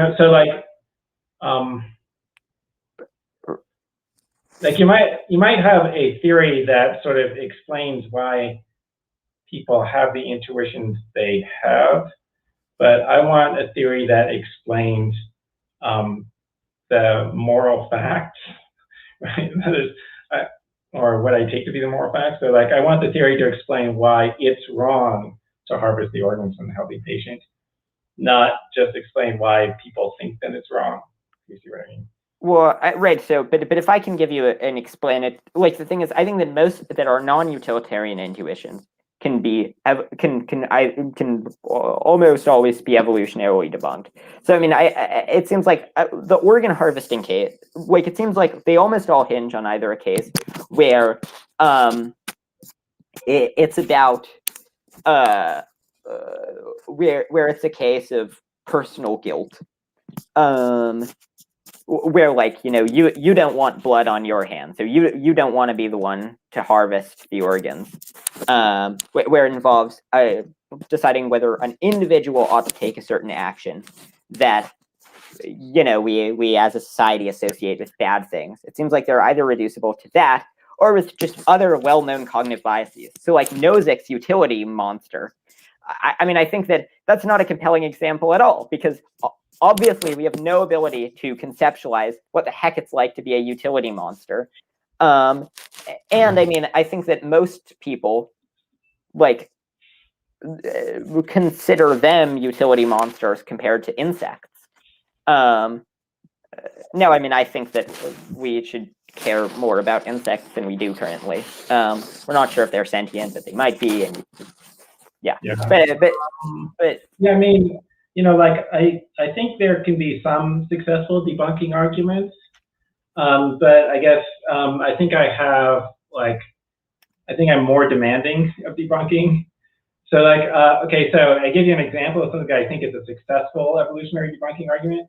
Right, in many cultures, there's like a widespread, so there's a norm that adultery is wrong, but it's especially wrong on the part of a woman, right? So like death penalty offense or something like that, but not as bad on the part of men.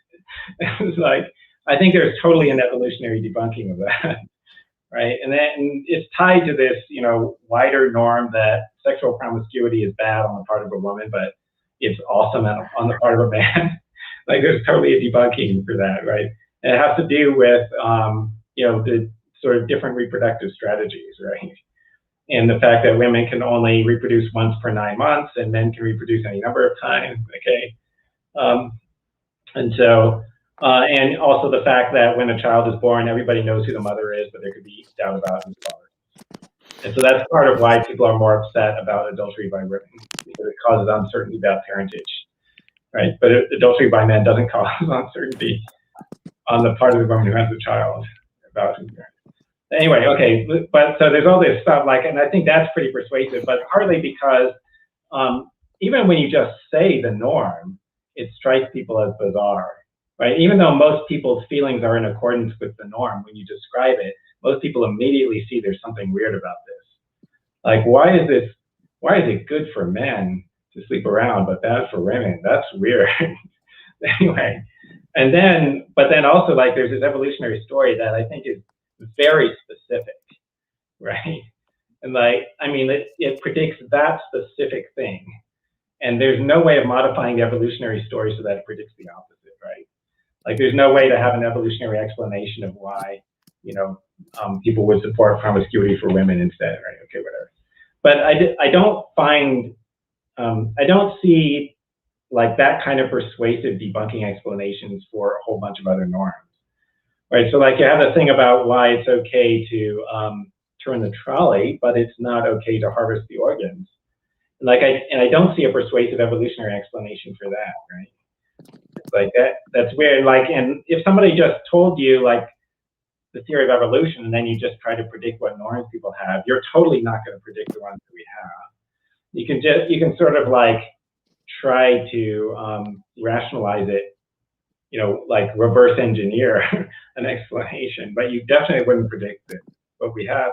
In fact, you might predict, if I just heard about ethical egoism, but I hadn't met any people, or if I just heard about evolution, I hadn't met any people, I might think, okay, yeah, evolutionary psychology predicts that we're going to be egoists, right? But virtually no one believes egoism, right? Except for the Randians, the Ayn Rand followers. Right. Yeah, this may be a case of diverging intuitions about the role. About whether, I think that if we can explain why people have intuitions as a result of evolution without appealing to, they've discovered the ultimate truth in this case, then I think that an evolutionary debunking argument can be effective. And the other type of argument that I think that I haven't read this in the literature, but this is a kind of debunking argument that I've found is I think that it often explains why people have unreliable views, is sort of like sociocultural debunking, in that there are just a lot of things that we associate with just really, really bad things, such that people have, so like if you ask, like, if you ask if you could, murder one person to save 50 people, some number of people would be okay with that. Some number of people would not be.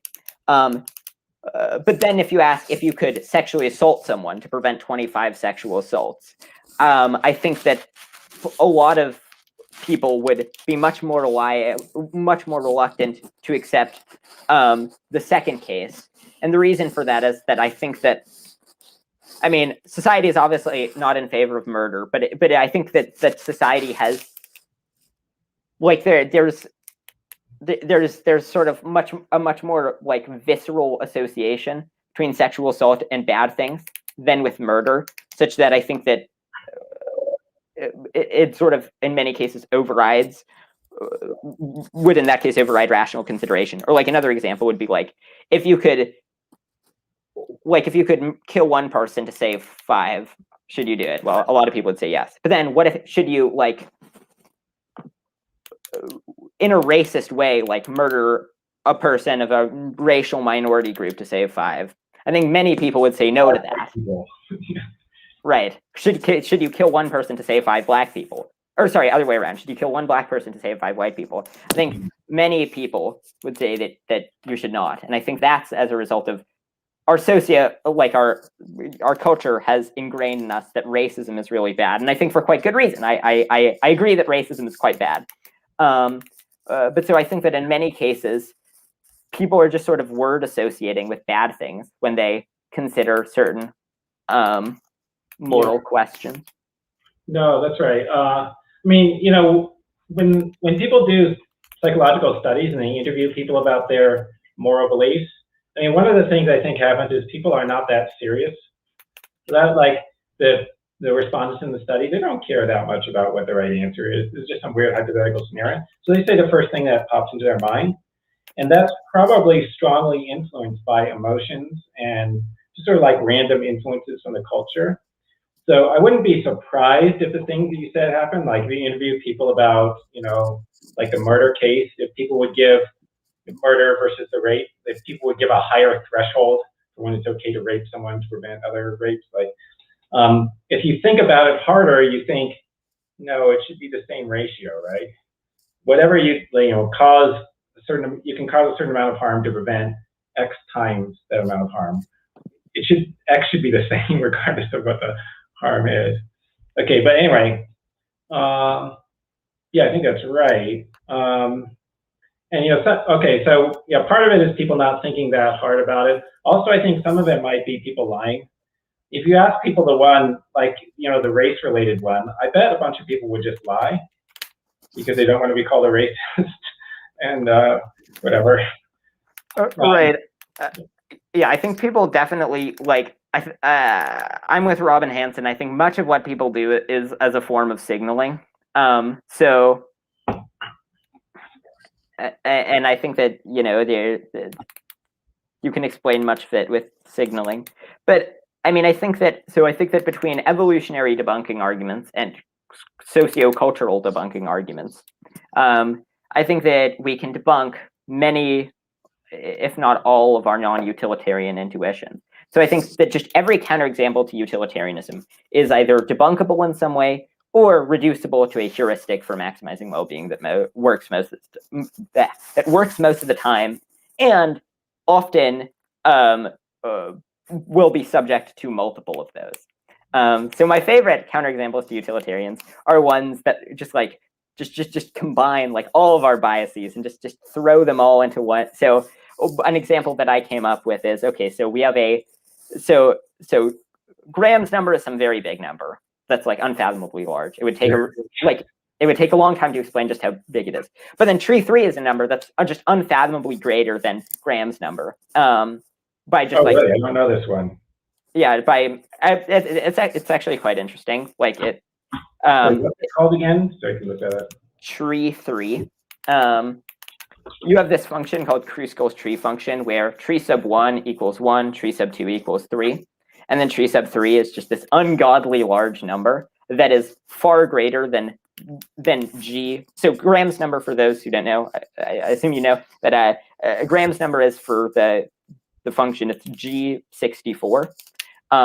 So even G Graham's number would still be just pale in comparison to tree 3. So if you have a choice between a 1 in Graham's number chance, so in one case you're going to experience Graham's number utils, just with a guarantee, or in another case you can sexually assault someone while shouting racial slurs at them, and you'll have a 1 in Graham's number chance of experiencing tree 3 units of well-being. Wait, there were some other heuristics that I threw in when I was originally designing the example. Yeah. Oh well, actually, it's not well-being for yourself in either case. You're choosing between the well-being of a very virtuous person, for who would get the Graham's number units of well-being, or the tree 3 units of well-being for just the history's most heinous serial killer, or like actually, or for like, let's say Hitler. So you can give Hitler a You got to go to Hitler, right? Right. If you want to maximize the biases. Right. And so I think that so my intuitions would say that you shouldn't do that, but I think that my intuitions are extremely unreliable in that case, because like, I mean, I just exploited every single bias or heuristic that I could think of just in that case. Yeah, I mean, some of these biases might just be correct moral judgment. So, like if you have a retributivist view, the reward to Hitler might actually be bad. So, increasing the quantity is not going to enable it to outweigh the benefit to a virtuous person. Yeah. Are you a retributivist? I guess I have some retributivist intuitions, right? Which I would go with unless I have a good argument against it. But I mean, I think there might be good arguments against it, but I'm not sure.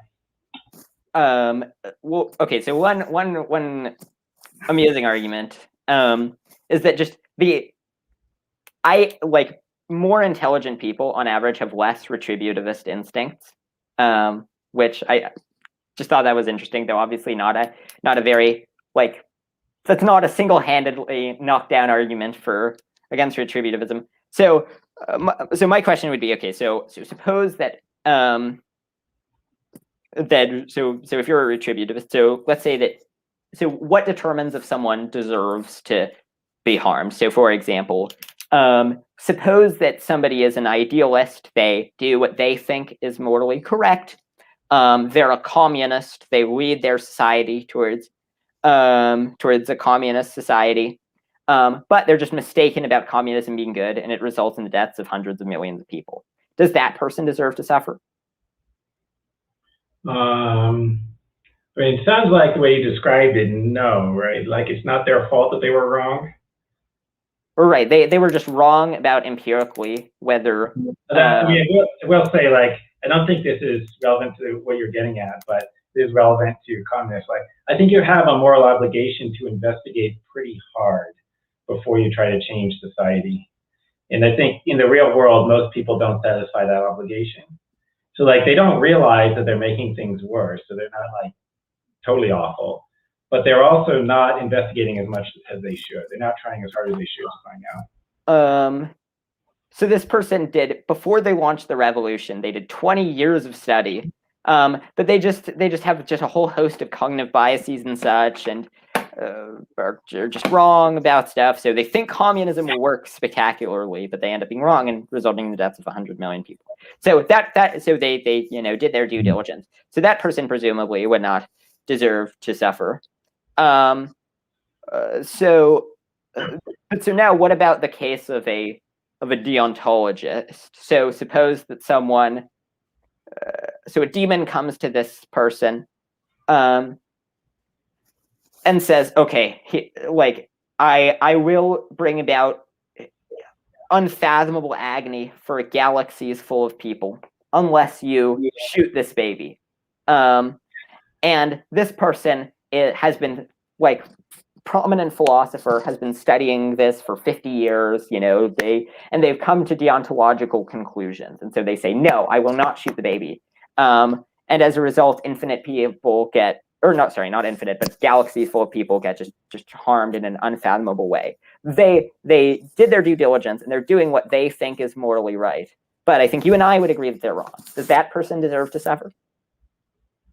With the same caveat as previously, I would guess not, right? So, again, with the caveat that I'm not sure they're justified in having that belief, but if they are justified in that belief and, believing that they did the right thing, I guess they don't deserve to suffer, right? But the thing is, like if that scenario occurred, I would immediately start rethinking my ethics, right? Because when the stakes go up, I'd be like, wow, I need to think a lot harder, about whether it's permissible to shoot babies. But anyway. I would absolutely shoot the baby. Yeah. Actually, my current views are that it's okay to shoot the baby. But if I was an absolutist, I would really start rethinking that, right? All right. Actual absolutists don't have to think about it that hard because they're not actually going to run into that situation. But if they run into a situation where they could violate one person's rights to cause a huge amount of good, then they need to start thinking a lot harder, right? Right. Okay. So then we come to the situation where upon reflection, this person's a philosopher, they've done their due diligence, but upon reflection and doing a lot of study, they conclude that Jewish people don't matter morally. And, they're in Nazi Germany, and so that's sort of the prevailing view at the time. And so as a result, they initiate the Jewish Holocaust. But they did the same degree of diligence. So would that person deserve to suffer? I mean, it's a lot harder for me to imagine how this belief is reasonable. I could see how I'm not sure if the absolute deontologist is reasonable, but we're supposed to stipulate that. And then the one about the communist, it's not, I guess you're supposed to assume that he's got a reasonable belief, but it's a lot harder for me to see how the guy is reasonable in thinking that Jewish people just don't matter at all. Well, this person, this person is a theist, and the religion that they subscribe to says that souls dictate moral worth and that Jewish people don't have souls. And they're confronted with evidence that they find compelling after investigation that convinces them to support this religion. So this religion makes specific historical claims that turn up to be accurate much of the time. So this person, I think you could describe a scenario so they wouldn't be blameworthy. Okay. But in the real world, people who have that belief are blameworthy. Okay, so now suppose that. Okay, so the question is not about whether or not. So the determiner of blameworthiness is not about the consequences of a person's action, but it's about their character, right? Something like that. Yeah. Okay. It's something that was going on in their mind before they performed an action. Okay, so now suppose that you have an egoist who just derives just immense joy from helping others, but they would kill someone in an instant if it made them happy, but it just does not. It happens to make them happy. Just the knowledge that they're helping others happens to make them happy. Does that person deserve to suffer? Wait, so they're not actually hurting anyone? They are not hurting anyone, but they would hurt people if they got joy from it. I would guess that you only deserve to suffer for things that you actually did. Okay, so this is something about problem or puzzle for retributivism. does it just turn on your character, or does it turn on the actions? And there's like a moral luck issue there, because if you have to perform an action, then whether the action went well or not can be partly a matter of luck. Right. So now let's say that. Okay. So now okay. Wait. Sorry. I messed up the order of the cases that I was giving. So so now let's imagine that there was some politician. Like let's just suppose, for the sake of argument, that George Bush was just a god awful president, George Bush Jr. And his policies, let's just suppose they resulted in the deaths of millions of people and did no good. Which I think there's a somewhat compelling case for that conclusion. But and George Bush, before deciding to become a politician, did not do due diligence about analyzing whether or not he was in fact the best man for the job. I mean, he generally tries to, so he tries to do good, to the extent that he can, but he did not do due diligence in terms of figuring out what things are in fact good. Would Bush deserve to suffer? Somewhat. Right. So, I mean, that's like a plausible description of most politicians, right? Right. So then, so would most politicians deserve to suffer, on your view?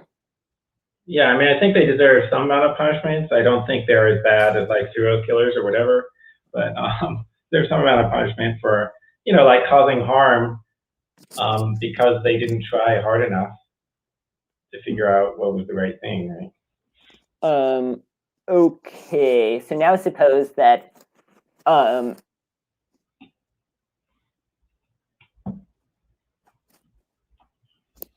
okay, so suppose that the politician is just a pure egoist. So they do whatever's in their self-interest. They don't have very much regard for what's in the interests of conscious creatures, and so. But I mean, they think that much of the time the policy that's the most politically popular is the policy that they support. Or sorry, they think that they like if they had to bet, they would say that the policies they support are usually the good policy because they're the ones that they're more able to defend in public dialogues, and so they would support any policy if it improved their own well-being. But so they support a policy. So let's say the policy ends up being good. In that case, do they deserve to suffer? So they just didn't do adequate research before doing it, but then just happened to get lucky and stumble upon the good policies. Yeah, I don't know. So I mean, so there's two views, right? There's a view that you deserve to suffer for just having bad character, and there's a view that you deserve to suffer for having performed a bad action. And I mean, I think the standard retributivist view is we're only justified in actually punishing someone if they did a bad action, from a bad motive. So like you have to have both conditions. But I think it might be that just sort of like, just in the universe in general, like the person with bad character deserves to suffer, but we shouldn't do anything about it, right? Or like certainly shouldn't be like a government policy to do anything about it if they didn't actually perform an action. But okay. So now, all right. So now suppose that this person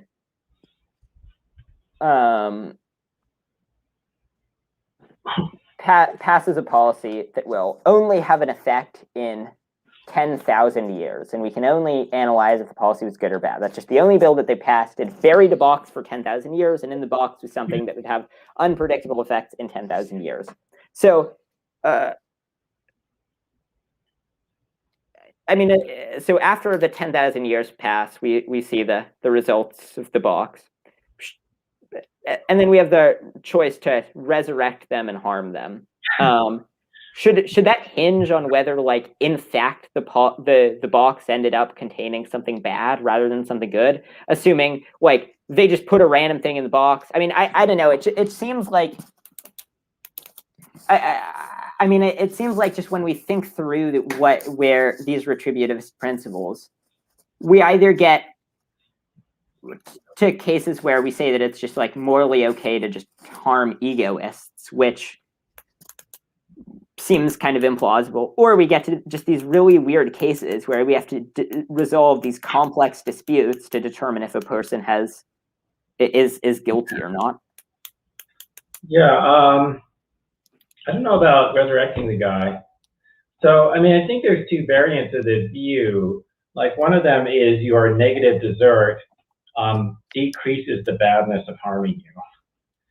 And then harming the person can be justified by other considerations where it normally wouldn't be justified. You see what I mean? So, like, we get to punish criminals partly for deterrence, but it would normally be wrong to punish someone solely for deterrence. But it's not, because this person is bad, and their badness decreases the wrongness of hurting them. The other view is that it's actually positive good to hurt them, right? So if this person, like, we think they're bad, and then when we open up the box, it turns out that, like, there's something really harmful in it, then maybe it would be good to resurrect them to hurt them. I don't know. But, you know, this is a little bit weird, right? Because, like, you might think it's better for the bad person to just not be there, right?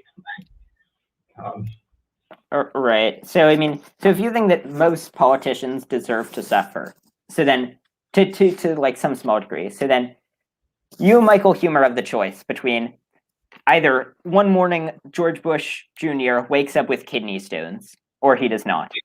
Like, would the world be better if he woke up with kidney stones? I mean, I think so look, I have not worked on retributivism, so I don't have like a big theory about it. So I can only sort of like guess at what the standard view would be. I think the standard view would sort of be, well, there's got to be some kind of connection. They might even think that it's important that he know that he's getting the kidney stones because of what he did. So, like, I don't know if that's necessary or not, but anyway. So I think their standard view would be, well, he gets the kidney stones because of some wrong action that he did. That would be good. But not if it just happens like in a random way that's unconnected to it. I guess. I don't know. Yeah. Okay. This is a question not specific to retributivism. We didn't stay on the taxation being theft issue for very long, but it seemed to raise more interesting metaethical questions, which so the title is slightly misleading, but you can modify the title, right? Yeah. You can make it like a really long title, you know, taxation theft, and also utilitarianism, act versus rule, and virtue, and etc. So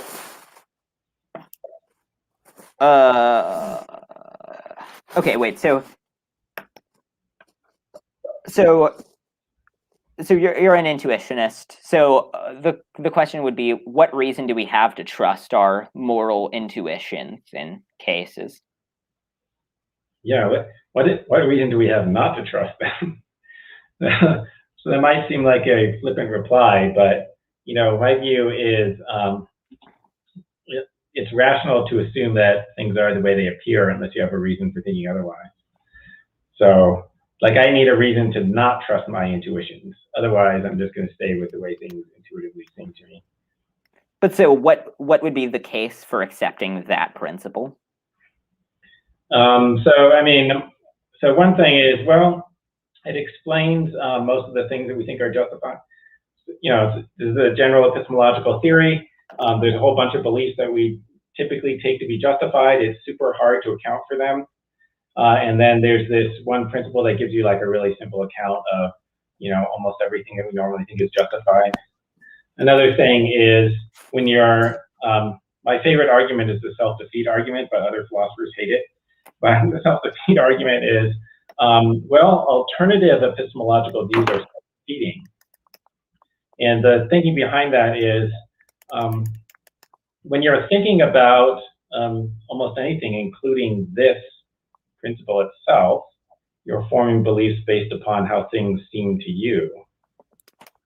And right, and so if you think that the way things seem to you isn't a source of justification, not even in the absence of grounds for doubt, that means that you should think that your own beliefs are unjustified. Right? Yeah. So if you reject my epistemological theory, you're going to be rejecting it because it doesn't seem right to you. And then you should conclude that you're not justified in rejecting it. Yeah. So would you, for example, like, would you trust early scientific accounts? So, like, I mean, if people without collecting data just had just intuitions about like the universe came from Zeus, presumably you wouldn't trust those. But so then what's the difference between those kinds of intuitions and like intuitions about scientific questions, and intuitions about the external world and intuitions about morality? Well, so I mean, one thing is, you know, like I start out by trusting my appearances, not necessarily other people's. So if other people have appearances that radically diverge from mine, I will not necessarily take those on board. I might conclude that they're unreliable. However, if I lived in ancient Greece, I probably would have believed in, you know, the same stuff that other people believed, because that's what most people did. Okay, so, and you know, would I then have been unreasonable? No, probably not. I don't know, right? But okay, but the other thing is, like, people saying that, I don't know what they said about Zeus. He's making the thunder and lightning or something, right? Okay, people saying that, not that they had an intuition that Zeus is their cause of lightning. It's like the sole reason why people believe that was that somebody else told them that. And then, well, where did the first person get the idea? I don't know. Somebody probably just made it up and started telling this story. I don't know, right? But it's not like, oh, when you think about that, that just seems obviously true. No, it doesn't. Yeah. So that somebody made up. Right. So do you believe? I could be wrong about this, but I think you're an atheist. Am I correct about that? Well, I'm at least agnostic. Okay. Well, so many people have very strong intuitions about the existence of God, that there is a God.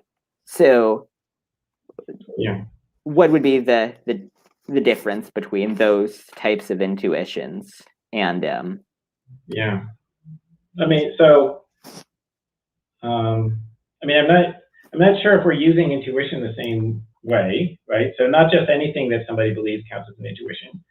And the people so the theists might claim to have intuitions because they don't want to say why they actually have the beliefs that they do, right?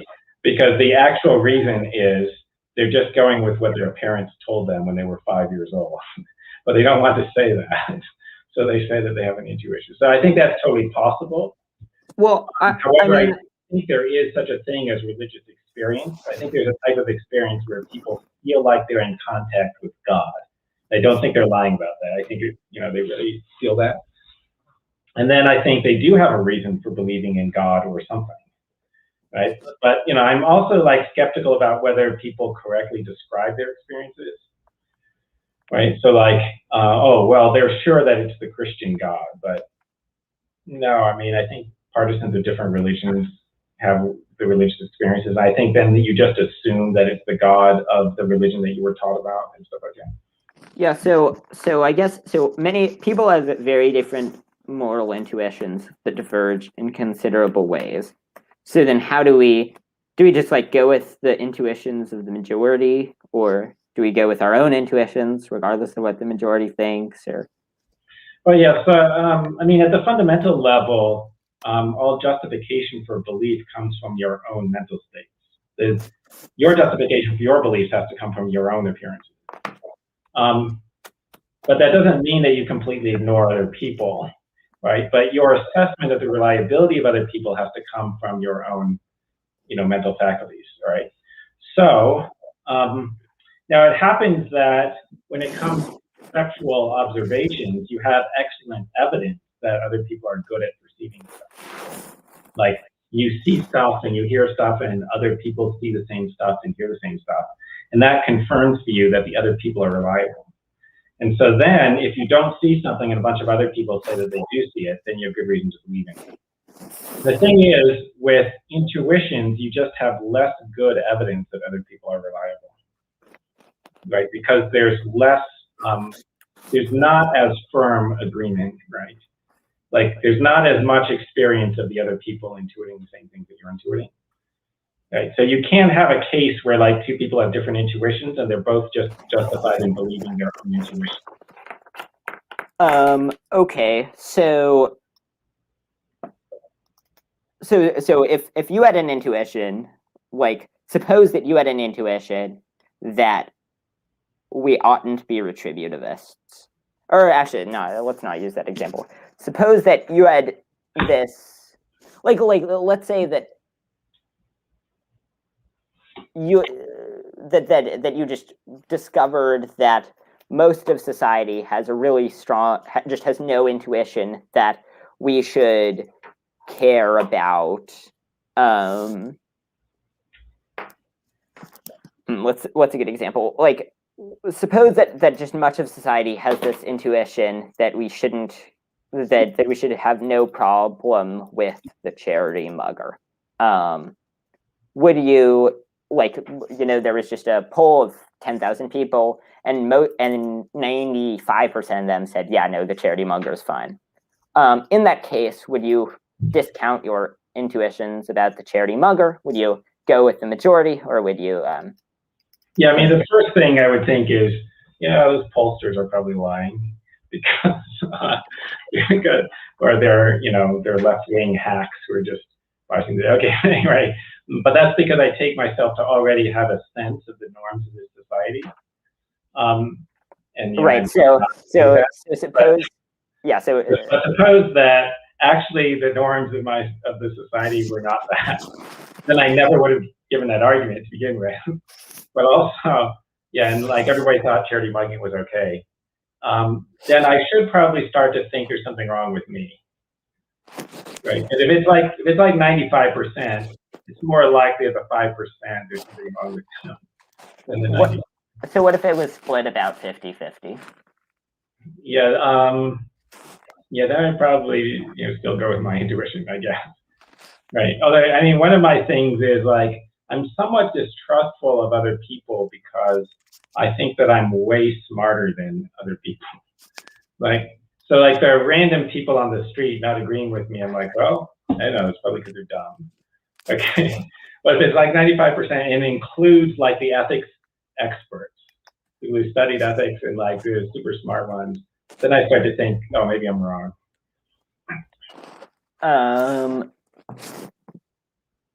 Sure. So I think that I would agree with the claim that I would certainly trust your intuitions considerably more than I would trust the intuitions of the average person, because I think that you're considerably more intelligent than just the average Joe on the street. But so it seems like with all of our intuitions, except the ones about our mental states, there is some considerable amount of divergence about intuition. So we all agree that it's bad when we suffer. But it seems like with rights, there is not considerable agreement about what types of things should be right, with the philosophical community split about equally 4 ways between other virtue ethics, deontology, and consequentialism. So I think that two sort of linked cases that I would make for consequentialism, or for utilitarianism specifically, is that the evolutionary debunking does not apply as much, because you would expect beings that can come to reliable conclusions about their own mental states to be more likely to survive. So you can't evolutionarily debunk our intuition that pleasure is good. Wait, I mean, judgments about your mental state, do you mean descriptive judgments, like knowing what mental state you actually have? Or normative judgments, like knowing whether those states are good or bad? Well, I mean, I think that the normative judgments would have relevance to your survival. Well, I think that they are sort of similar categories of things. So similarly to how, if I reflect upon a dream that I had, similarly to how I can know, I was very confused during that dream. If I was tortured in the dream, I can also know that that was really bad. And so I think that you would expect both of those judgments to be similarly reliable, which is why in psychology, introspection about people's phenomenal experiences is regarded as a very reliable form of evidence. So I think that it is not especially susceptible to evolutionary debunking arguments. And there is not considerable disagreement about whether or not suffering is bad and about whether or not pleasure is good. The only people who deny that are people like C.S. Lewis, who are under some who have this other view that commits them to thinking crazy things. Such as that suffering is just the absence of good rather than actually bad. Yeah. No, I mean, the badness of pain seems very obvious, but I mean, I don't think that there's really an evolutionary argument to be made about this. So, I mean, maybe there's an argument to be made that there's survival value in being able to correctly identify your mental states, right? Okay, but if pain was actually good, per impossibile,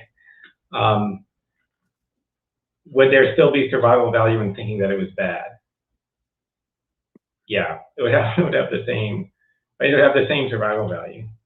I mean, it seems like it would be kind of difficult to dilute. Like, I mean, it seems very difficult, and like it would require a lot of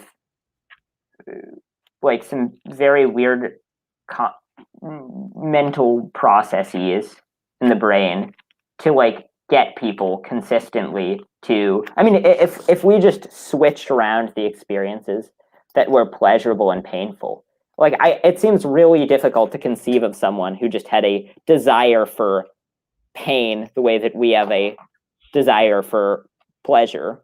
Yeah, no, that's right. I mean, in fact, so it is possible to desire pain, but I think it's impossible to desire suffering, right? So, because I think suffering means something like, experience that you don't like. So I think it's like analytic. But anyway, but the thing is, like to test if we're talking about the reliability of the normative judgment, I guess the test is, and like whether there's, an evolutionary explanation for it being reliable. I think the test is, imagine that the normative facts were the opposite of what they are, and then would there be, would it have different effects on your survival and reproduction? Now, when it comes to descriptive facts, you get a yes, right? Like if the descriptive facts were different and you still have the same descriptive beliefs, then yeah, you would be less adapted. Okay, but if the normative facts were different and pain was actually good and pleasure was actually bad, but you still have the same normative beliefs, no, you still have exactly the same, reproductive success, right? The normative fact wouldn't make any difference. Right. I mean, the thing is, I think that when one is a rational being, like it just seems really difficult to delude a rational being about the desirability of their mental states. Like I think there's no way that you could trick someone into thinking that suffering is good.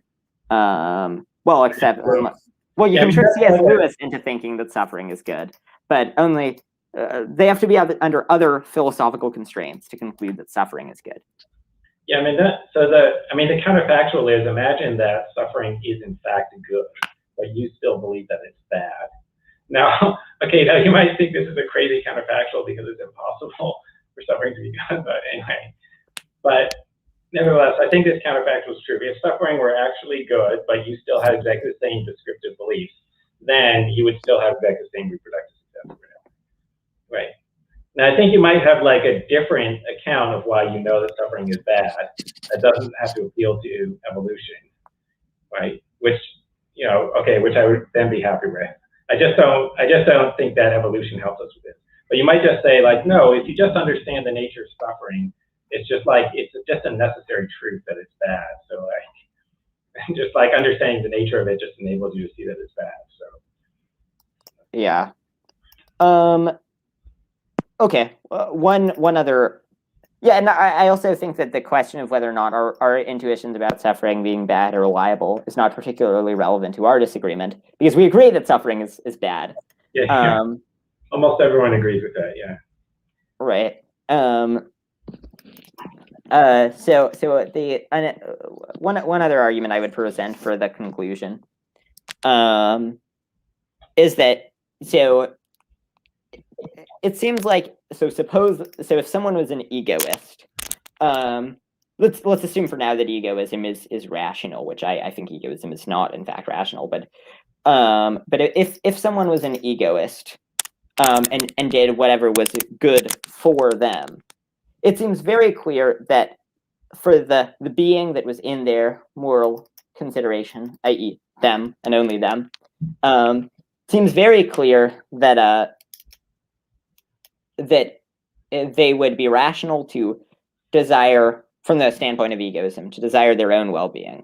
But if they were like a rights egoist, that would be irrational. So like if the only thing that they tried to do as an egoist was to make sure that no one else violated their rights, it seemed like they would be making an error. So if we think that an egoist would be able to figure out what's good for them, and that our sort of broad guesses about what's good for society are likely to be less reliable than just questions about what's good for us.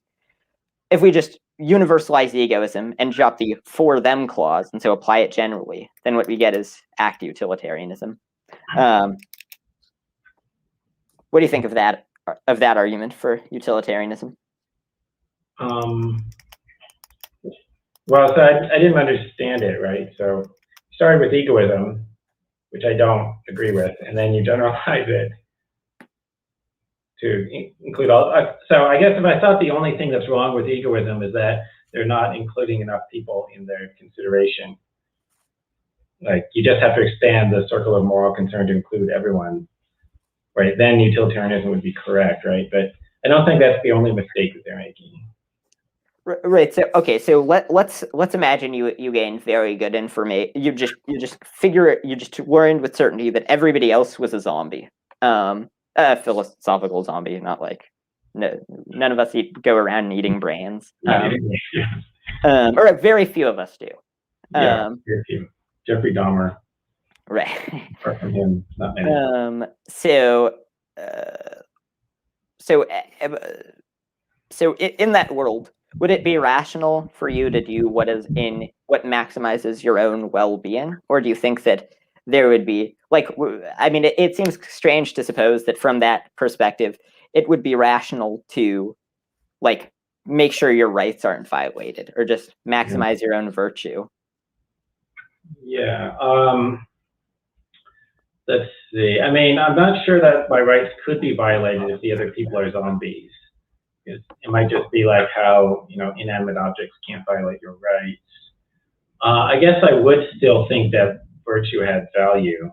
Well, wait, okay, so just to correct the case of like zombies can't violate your rights. So all of the zombies were put here by an evil mad scientist. So similar how if a mad scientist like sent drones to kill you, that would presumably be a violation of your rights. Okay. Yeah. So should I just try to stop them from violating my rights, or should I? Yeah, I guess I should pursue my interests more generally, I guess. I mean, the thing about rights, it's like the way that they're supposed to work is not really that they give you extra strong reasons for preventing your own rights from being violated, right? It's that they're supposed to give you extra strong reasons for not violating rights yourself.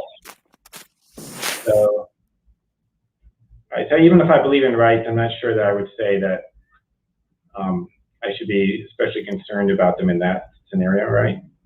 I think I would be to some extent concerned about my virtues. So, but like there would be a lot less opportunity for virtue if there aren't other conscious beings to interact with. I guess there would still be some virtues though. So.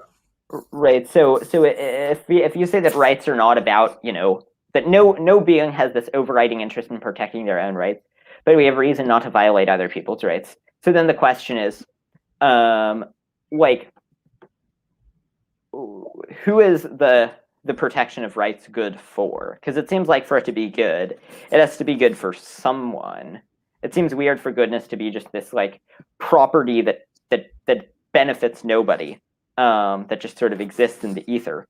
So like, who would protecting rights be good for? I mean, the main idea is that it's wrong to violate other people's rights. It's not right, and so it's not supposed to be a consequentialist idea. So it's not that rights violations are so bad that it outweighs whatever other good. It's supposed to be that you just have a constraint on violating other people's rights.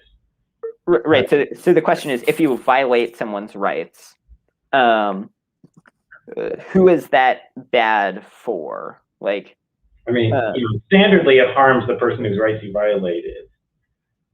But I mean, there might be cases where you violate somebody's rights and you didn't harm anyone. Right. So then in that case, who would it be bad for? It might be bad for no one, right? So if it's bad for no one, it's hard to see how it would be bad if it's not bad for, like, it seems like badness has to be bad. Like, I mean, I agree with Parfit that, for us to care, for something to matter, someone has to have a reason to care about its avoidance. But so if it's bad for no one, like, I mean, I think a similar principle applies to badness, that for something to be bad, like, just top level, like, do you agree with the claim that for something to be bad, it has to be bad for someone? No, I don't think. So I think it could be agent neutral values. So I don't myself believe in this, but there's an example that other people give, like, equality is good. And, like, it's just better to have things, benefits equally distributed. And it's not that it's better for one person or another, because, like, it's better for some people, but worse for others. But it's just sort of like good in general. Anyway, but I don't go with that because I'm not an egalitarian, right? But there could be other things like, maybe it's just better in general, like retributivism. Actually, your question is good for retributivists, right? Like, if you punish the bad people, whom is that good for? So it's not good for the bad people, right? It's bad for them, because that's kind of the point about punishment, right? So, and then they have to say, well, it's just like good in general. So it's not good for anyone in particular. Right. But so then if there's just a prima facie goodness to punishing bad people, then it seems like it would be good to just bring bad people into existence, who deserve punishment, and then just punish them. Yeah. Which seems it seems counterintuitive that you should just like factory farm bad people. Make the world better. Yeah, I mean, it might be that just the existence of the bad people is bad. I don't know. Right. So it's possible that this question doesn't have an answer beyond, well, it's just bad, just period. But if what if it's not bad for anyone, then why is it bad? Or like, I mean, I guess I just don't know how to make sense of the concept of badness divorced from being bad for someone. Yeah, it's just bad in general, right? Yeah, so, well, okay. I mean, I think even, like on a utilitarian view, right? So let's say, okay, you can give 10 units of utility to one person, but, doing so, you have to take away 1 unit of utility from each of 2 people. So it's good, right? Okay, but who's it good for? Well, it's only good for the 1 person, but it's bad for 2 people. So, again, why are you saying it's good, period, right? If there's only good for people, you say, well, it's good for 1 person, but it's bad for 2. Actually, that makes it sound like overall it should be bad, right? That it's like it's overall good, but that doesn't yeah. mean it's good for a particular person. So I think that we can compare the strengths of different instances of goodness. So similarly to how, scraping my knee might be bad and scraping my elbow might also be bad, but like avoiding death is good, even though it's bad in two ways and only good in one way. If I had to scrape my knees and elbows to avoid death, because one goodness is just there's a particular agent, right? So like the goodness and badness is relative to the same agent there, right? You. So you can sort of add the benefits together. But right, and so my question isn't like why is so the one guy gets 10 utils, so that's good for him. And then the two people lose one util, and that's bad for them. But I'm not asking about any of those three bads. I'm asking about the combination, right? The combination event that includes all three of them, and that's said to be good overall. So, and that good overall, that has to be agent neutral good, right? Right. So I think that, I think that is good overall, and the reason why that is good overall is because I think that there are. I may be missing like something in the question, but there are weak reasons why it is bad, but then there are stronger reasons why it is good. And so overall, it is good. I think goodness is sort of can be boiled down to the things that we have reason to care about. And similar to how we can compare strength of reason. So we may have a weak reason to think that the earth is flat. But we have much stronger reason to think that the earth is round. It is rational to conclude that the earth is round. What you're doing is like, so you're taking, the good, and then you're like subtracting the two bads. But the thing is, if the good was good relative to person A, and the bad was bad relative to person B, and then another one is bad relative to person C, then it doesn't make sense that you're subtracting these things from this first quantity because they're not even the same quantity, right? It's like value relative to different people. It doesn't make sense to do addition and subtraction of them. You see what I mean? There's got to be some other good besides the good relative to people. Well, I think that goodness has to be good for someone, but things can be different. But things that are good for someone are also good, all things considered. And then we can have different strengths of things that are good or bad. So okay, but this good, all things considered, is like good for the universe or whatever, agent neutral good, right? Right. So okay, well anyway, so that's the concept that these other philosophers are using who are not utilitarians, and they just have the view that there are some things that we're all good, besides welfare. Right. So okay. So we can. So I think that for something to be good, we have to have reason to care about it. Given that I think that goodness is that which we would care about if we were perfectly rational and cared equally about everyone. And so I guess the question is like, who has a reason to who has the reason and why to care about to be in favor of the retributive, or not of the retributive suffering, but of the person who the retributivist wants to suffer suffering. Yeah, I think we might have a Euthyphro problem here, right? Like you're saying we have to have reason to care for something in order for it to be good. But like I would say, well, your reason to care about it is that it's good. So I said, there's a question, should we care about something because it's good, or is it good because we should care about it? No, we should care about it because it's good. So yeah, so your reason to care about the bad person suffering is that bad people suffering is good. Well, I mean, I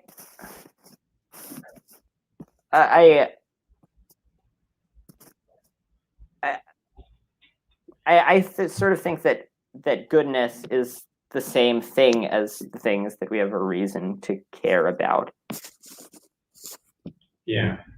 I mean, that seems to be a pretty reasonable use, just semantically. Well, I mean, in many cases, morality is used in a motivist context. So if I say, the Dodgers are bad, I'm not making a claim about whether we have reason to care about the Dodgers or not. Yeah. I'm expressing my disapproval of the Dodgers, or expressing that they are not skilled at baseball. But in the moral context, it seems like when you say X is bad, we're talking about things that we have. Like it may be that I guess I don't know like what goodness is if it is not the things that we have reason to, like I can't even think of a counterexample in theory where something would be good, but we would not have a reason to care about it. Yeah, I mean, there are no counterexamples to that because the goodness of something is automatically a reason to care about it. But you mean there has to be an independent reason to care about it, independent of its goodness. Right? Well, I think that goodness just is describing that we have a reason to care about it. Right. Okay. And so then the reason can't be the goodness because it's sort of circular, right? Right. Yeah. I mean, so okay, but so in the case of like the hedonic good, like, oh, what's the reason to care about pleasure? And I don't know, we just say like because it's pleasant or something. I don't know. Well, I think that when we experience pleasure, I think that there are some concepts that cannot be expressed with words very adequately. But as one is set on fire, it is self-evident that they have a reason to care very strongly about stopping to be set on fire. Yeah, I mean, so you're like, okay, so at the first level, the reason is because it's painful, fire hurts, and then okay, and why care about the pain? You're like, well, I don't know, because it's painful. But I mean, so you might say, well, the reason is just sort of like the qualitative character of the experience. So like I don't know, just inherently you should avoid such experiences. But I mean, like, why can't I say this about all the other things that I claim are intrinsically good or bad, right? So like, oh yeah, the reason for wanting this person to be punished is he's bad, or whatever. He did such and such action for such and such reason. And right, but so then the question is like, who has a reason to care about him suffering? Oh yeah, everybody, right? Because everybody who's aware that they did the bad thing, they have a reason for wanting them to be punished. It's not a self-interested reason, but yeah. Okay, so then,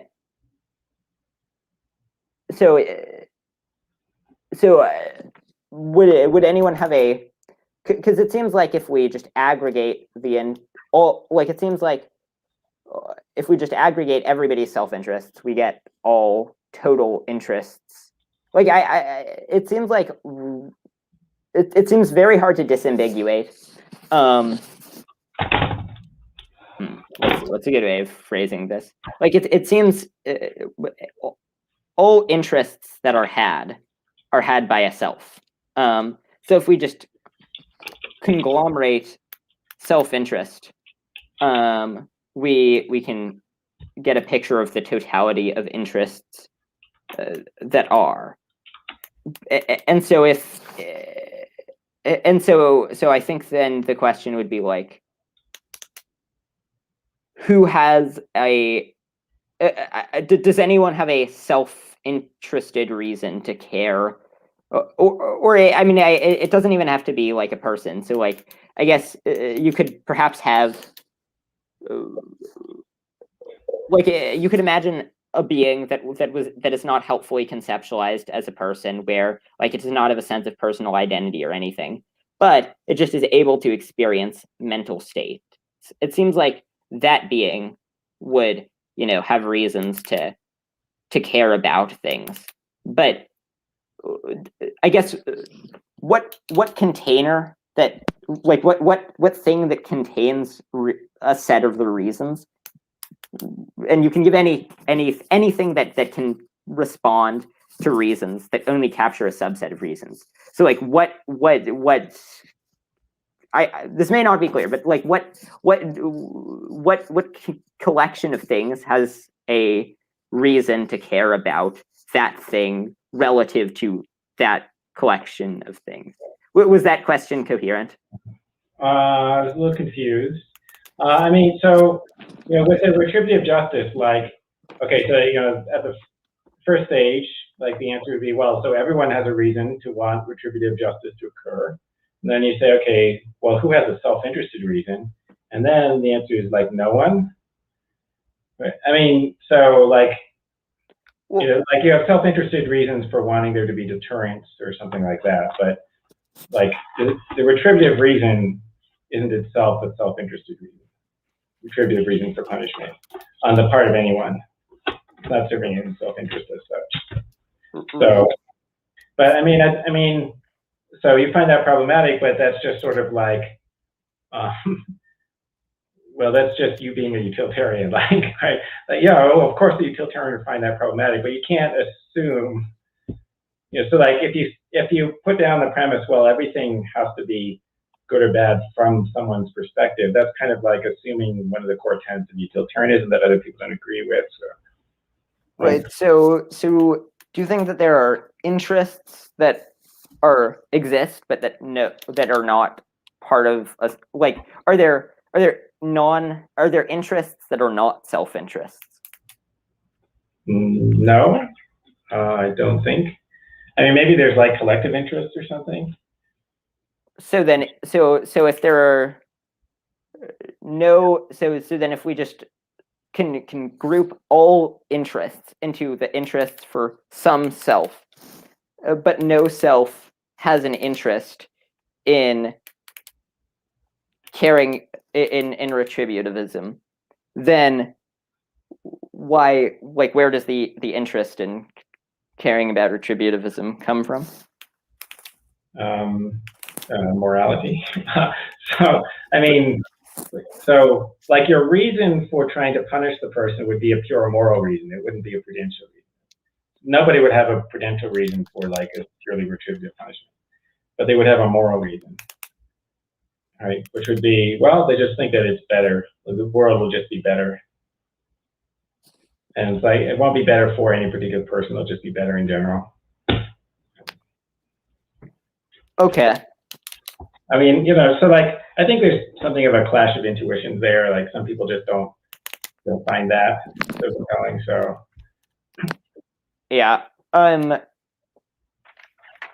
Another question that I have. So, wait, what was the question? To be clear, that is not the question, because I don't know how. I don't know what the question is. Right. Well, if all questions are had by someone, then if there's a question, then it has to be had by someone. Yeah, well, it has to be a it can be had by you, but if you don't know what it is, then this raises questions about the existence of the question. Yeah.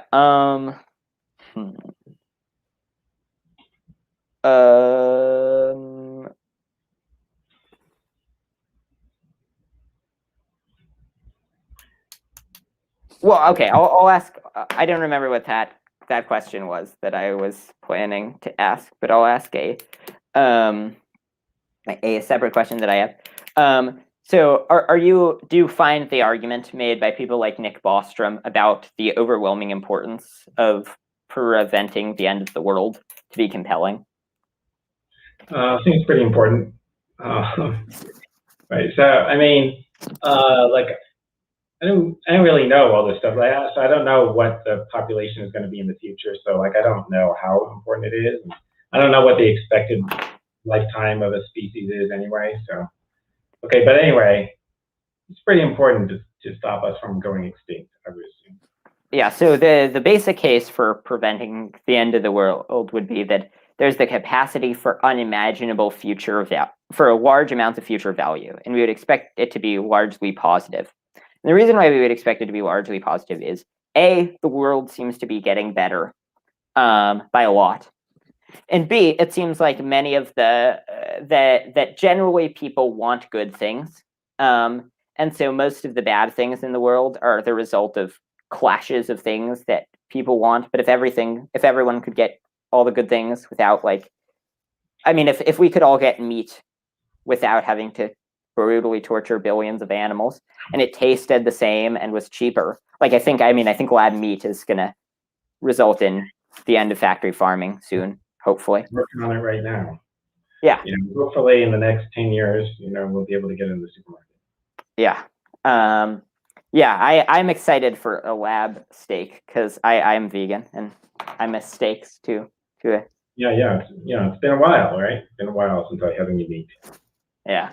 But so, and there could, with far future technology, there could just be just a huge number of people. So if we colonize space, Nick Bostrom in a paper placed a reasonable upper bound in the number of people at about 10 to the power of 54 years of human life, so equivalent to 10 to the power of 52 people living 100 years, given that, with advanced technology, we can simulate our brains and such. And while that seems somewhat unlikely, even if we assume that the odds are very, very low of it, just the expected value of it is so high that it should be our top moral priority. And I think we have very strong philosophical reasons to care about the far future. That if you disagree with the claim that we have strong philosophical reasons to care about making happy people, not just making people happy, then we can discuss that. But if you already agree with that, then no need to discuss that part. Yeah. I'm a little skeptical about the 10 to the 54 estimate. And I don't know if that's right, but anyway, I don't really think that a simulation of a brain would be conscious. So I think that our descendants who have utility are going to be biological organisms. However, also I think we're going to discover a cure for aging sometime. I don't know when, but then you can have people living for thousands of years, whatever, or maybe tens of thousands of years, and then then maybe we could colonize other planets in the solar system, so there could be a much larger population. Presumably, technology is going to keep advancing. So, in 1,000 years, if humanity still exists, it's going to have extremely advanced technology, and then they're just going to be able to do awesome stuff, right? So, yeah. So, I generally agree that there's some large quantity of future utility if we don't destroy ourselves pretty soon. But I don't know how large. Any estimate that somebody gives, I'm going to be a little skeptical about. Right. Yeah. Another question about the things about other important. So, what do you think about wild animal suffering?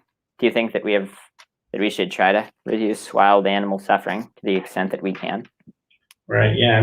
If we had a feasible way of doing it, we should. And this is another thing that maybe will happen when we have much more advanced technology, right? So I imagine maybe someday in the future, just intelligent beings will have so taken control of nature that there will just not be all this pain and suffering all the time. Right. But I think that's far ahead, because if we tried to do it right now, we would probably destroy the ecology. Yeah. Okay. I remembered a question that seems like it could plausibly have been the original question that I forgot a few minutes ago. And may have been different. I don't know. So, do you think that there is an irreducible self? I guess so. So I exist, and I don't think that I'm just a physical thing. So I guess yes. Okay, so are you familiar with the arguments that Parfit employs against an irreducible self? I guess I might have forgotten some of it. So one of them is okay, so it seems like baby Mike Huemer has a lot, you have a lot more in common with another person similar to you who's your age than you do with baby Mike Huemer.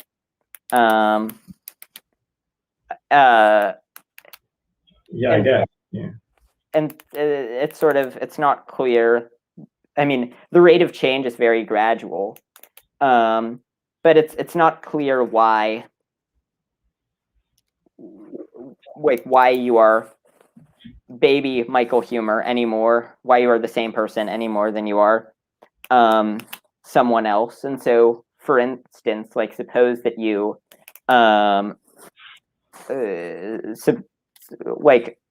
it's not clear like what makes a being you would be the question. Yeah, so I don't know is the first part of the answer. So I don't know the answer to a lot of difficult philosophical problems. I assume that I'm the same person who was called Michael Huemer, whatever, 50 years ago, when the baby came out. I assume that, but I don't have like a proof of that or whatever. If I had an identical twin, I think that would be a different person, although that identical twin would be more similar to me now than the baby. Okay, so suppose that, so let's say you you went back in time, and okay, we're gonna fiat away from some time travel caveats here. Okay, so and so you interact with your past self, and you change the decisions that your past self makes. So you say to your past self, and you say, you should be a utilitarian. I've been convinced. I don't know. So you give your past self some advice, and so then you go back to the future, and then Bitcoin. Yeah. Yes, invest in Bitcoin. In Bitcoin. 2009, maybe when I guess it's first. Right, and so then the you in. So then when you go back to 2021. The other Michael Huemer is like somewhat different from you in that, given that they made different choices, so they had a different life. So would that person be the same person as you? I think this example might be depending upon impossibilities involved in time travel, right? So like when I go back and I meet the baby me, oh wait, is that me? So by stipulation, it is me, but I and the baby are in two different places at the same time. So, and that's impossible. So then it looks like it has to be two different people. So anyway, and like maybe the only way to make the time travel story coherent is this branching timelines theory, right? So where when I go back, I create another timeline. So then if that's the case, then I think, yeah, the person in the other timeline is a different person. Okay, so when you go back in time and you talk to young Michael Huemer, so you're are you the same person as the 10-year-old Michael Huemer?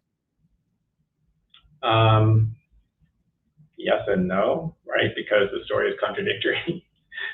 Well, okay, wait, so contradictory in a relevant respect, right? So this is part of why time travel is impossible, right? Right. So what we're going to suppose for the we're just going to pretend that time travel works this way for the purpose of the thought experiment. So when you go back in time,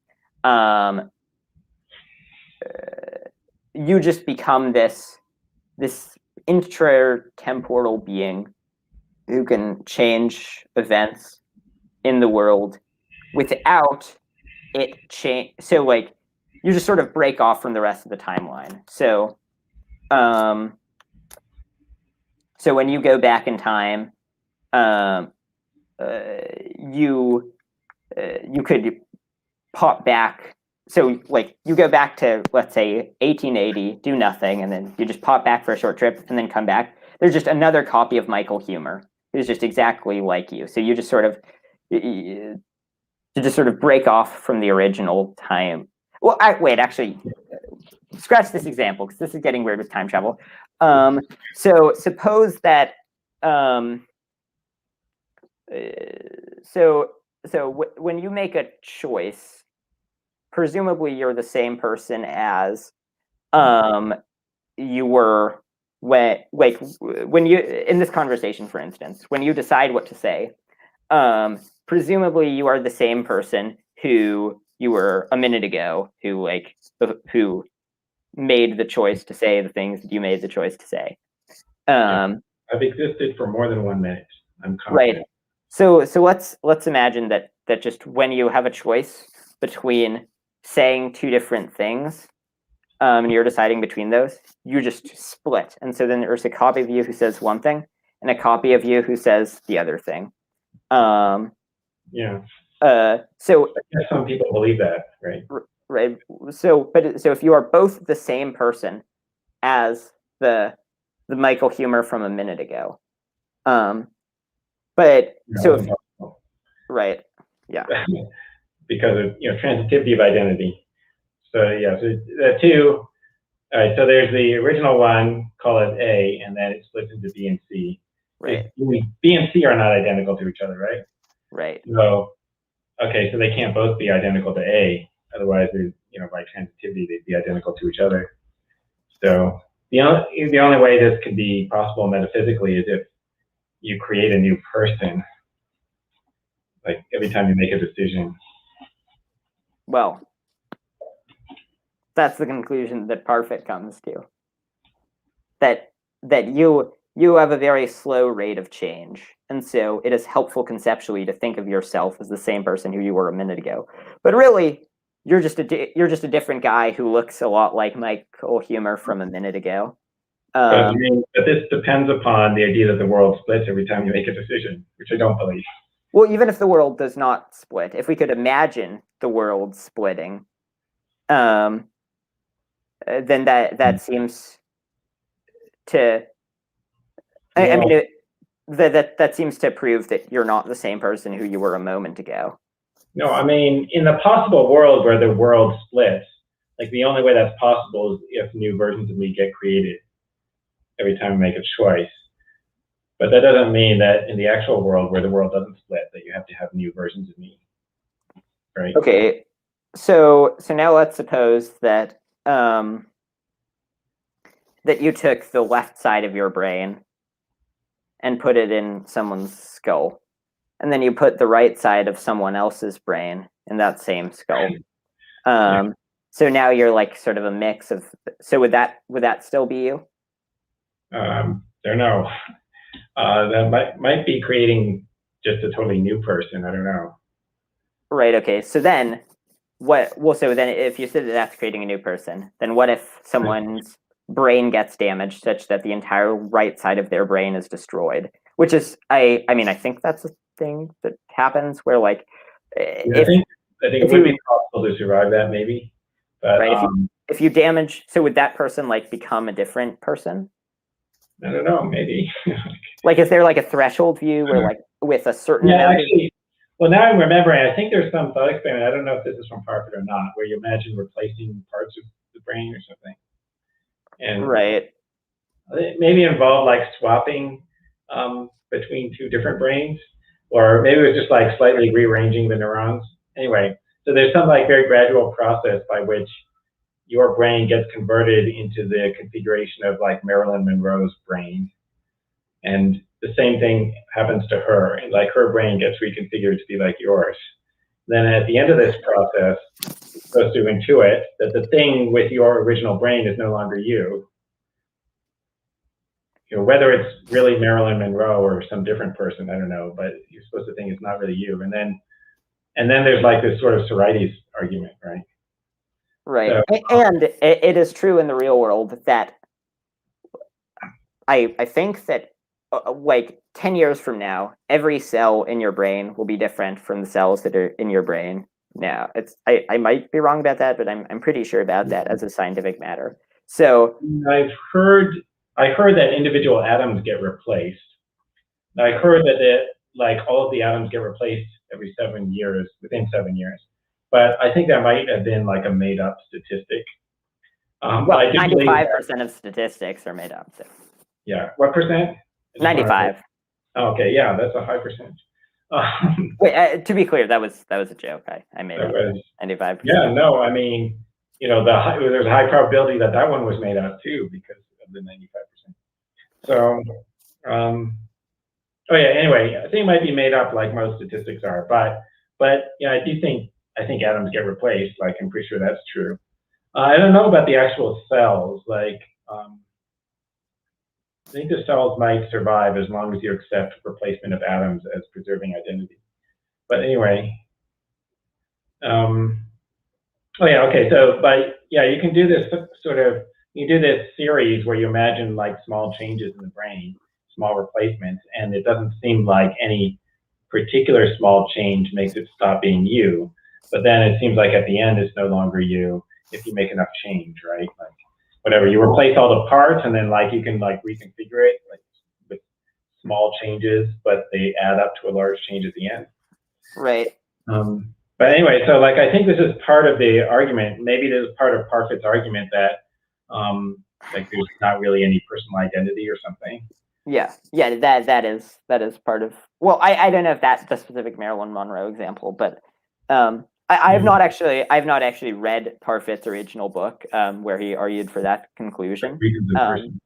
Yeah, I have not. I read On What Matters, but I've not read Reasons in Persons. But I've heard. You read the long one that is less popular instead of the also long but not as long one that's more popular. Well, yeah, there was a error theorist who I kept losing arguments to, so I decided that I needed to bust out the book to argue more. You need to bust out ethical intuitionism, dude. Anyway, yeah. Oh, okay, wait. So now, I'm remembering Parfit's view better, right? So he talks about these teletransportation cases, and then there's a case where like you get duplicated, and then you're forced to say that if you get duplicated, it can't be that both of the copies are the original person, because transitivity, and there's just like a contradiction in that. So then you're forced to say that personal identity requires maintaining certain relations to the prior stage of yourself, and also you have to add in just a purely stipulative condition that there can't be any other being that also has those relations, right? So like there has to be this continuity, and it has to be like there has to be maybe spatiotemporal and psychological continuity or something like this, and there has to be causal connections along the path. Okay, but also there's this other stipulated condition that there can't be another being that has those relations to the past self. Otherwise, it stops being you. And then he's thinking that the inclusion of that stipulative condition makes it so that personal identity doesn't matter. Because so the person existing at time t2 is related in a certain way to the person existing at time t1. And like that should be all that matters. And it shouldn't matter whether there's also external to him, some other person existing at time t2 who also has those relations. Like that's ethically irrelevant, right? So it has to be that personal identity doesn't really matter, because it partly depends upon this extraneous thing about whether there's another person with the same relation, something like that. Right. Anyway. The advantage of accepting this view that there's no personal identity, well, one of the advantages is that it provides a pretty compelling argument, again, as to why egoists are being irrational. I mean, there are a lot of arguments that you can provide for that conclusion. But yeah, I don't like that. I mean, sounds like a rationalization. Right. Well, but so if in fact there is no irreducible personal identity, then similarly to how the future Tuesday indifferent person is being irrational, because they're just assigning arbitrary weightings to their Tuesday self. I like Tom Nagel's discussion in The Possibility of Altruism, where he does make an analogy that's like that, but he doesn't deny the reality of personal identity or its objectivity. But it's just like, you imagine the person who doesn't care about themselves at other times, and you're supposed to think that that's irrational. But there isn't it's not really an argument that you can give to this person, okay? But I mean, you say, well, the you at later times is just as important as you now, right? But anyway, so Nagel thinks there's an analogy between saying that and saying, well, the other people are just as important as you. Like you can't give an explanation of why only this person matters any more than you can explain why only this time matters or something. Anyway, so like I think that's good. I wouldn't describe Parfit's view as being that there's no personal identity. I think his view is that, so there is personal identity, but it's not actually what matters morally, right? Because there's like an arbitrary condition that's stipulated as part of personal identity. I think Parfit's view is that personal identity is sort of a useful conceptual thing, but there's no irreducible personal identity. So Okay. there's no there's some debate about whether there's like, I don't know, just an intrinsic objective fact about personal identity, the so-called further fact view, right? And I guess some people think that there is no further fact about personal identity, but I just think there obviously is. Anyway, actually, I mean, this thing about, like, I have very strong intuitions about personal identity, or, I mean, about some things about it, and it'd be pretty much impossible to convince me otherwise. So, like, I think there's an objective fact about whether I exist at any given time, and, like, I'm so confident of that, like, I think there's nothing you could say to convince me otherwise. Like, I think that's just obvious. Well, I also have a pretty strong initial intuition, but I mean, I think that having a strong view of personal identity would increase our survival, even if there is no irreducible personal identity. Yeah, I mean, so whether facts about personal identity are reducible or not is a matter for, like, longer philosophical debate and discussion. Like, basically, I think what you have to do is look at accounts that people would give and then see whether any of them are adequate. And then and like maybe it turns out that none of them are adequate, so then you say it's irreducible. Okay, but just that there are objective facts about whether you persist at a given time, like I think that's just like a necessary truth. And so my reaction to somebody trying to give a debunking argument of that is like my reaction to trying to give a debunking argument for 2 + 2 = 4. Like, oh well, evolution would have selected you to have the intuition that 2 + 2 = 4. Like, whatever somebody says about that, I don't care, because I can see that 2 + 2 = 4. I can just see that directly, so I don't care if you have some story about why evolution would make me think that. Anyway, so like I feel like it's just a necessary truth that there are objective facts about personal identity. Yeah. Yeah. I mean, I'm more amenable to the view that there is not, that it's just an illusion. But yeah, I mean, that may just be a difference of our intuitions. Yeah. I think I might have a abnormally strong sense of self, right? Because, like, I've heard these other philosophers who don't have a sense of self. Like, I heard that David Hume thought that he couldn't observe himself. He introspected and he couldn't find himself there. He only found some impressions. And I just thought that was weird. I thought, well, no, I am aware of myself. I don't know what they're talking about. Anyway. Yeah.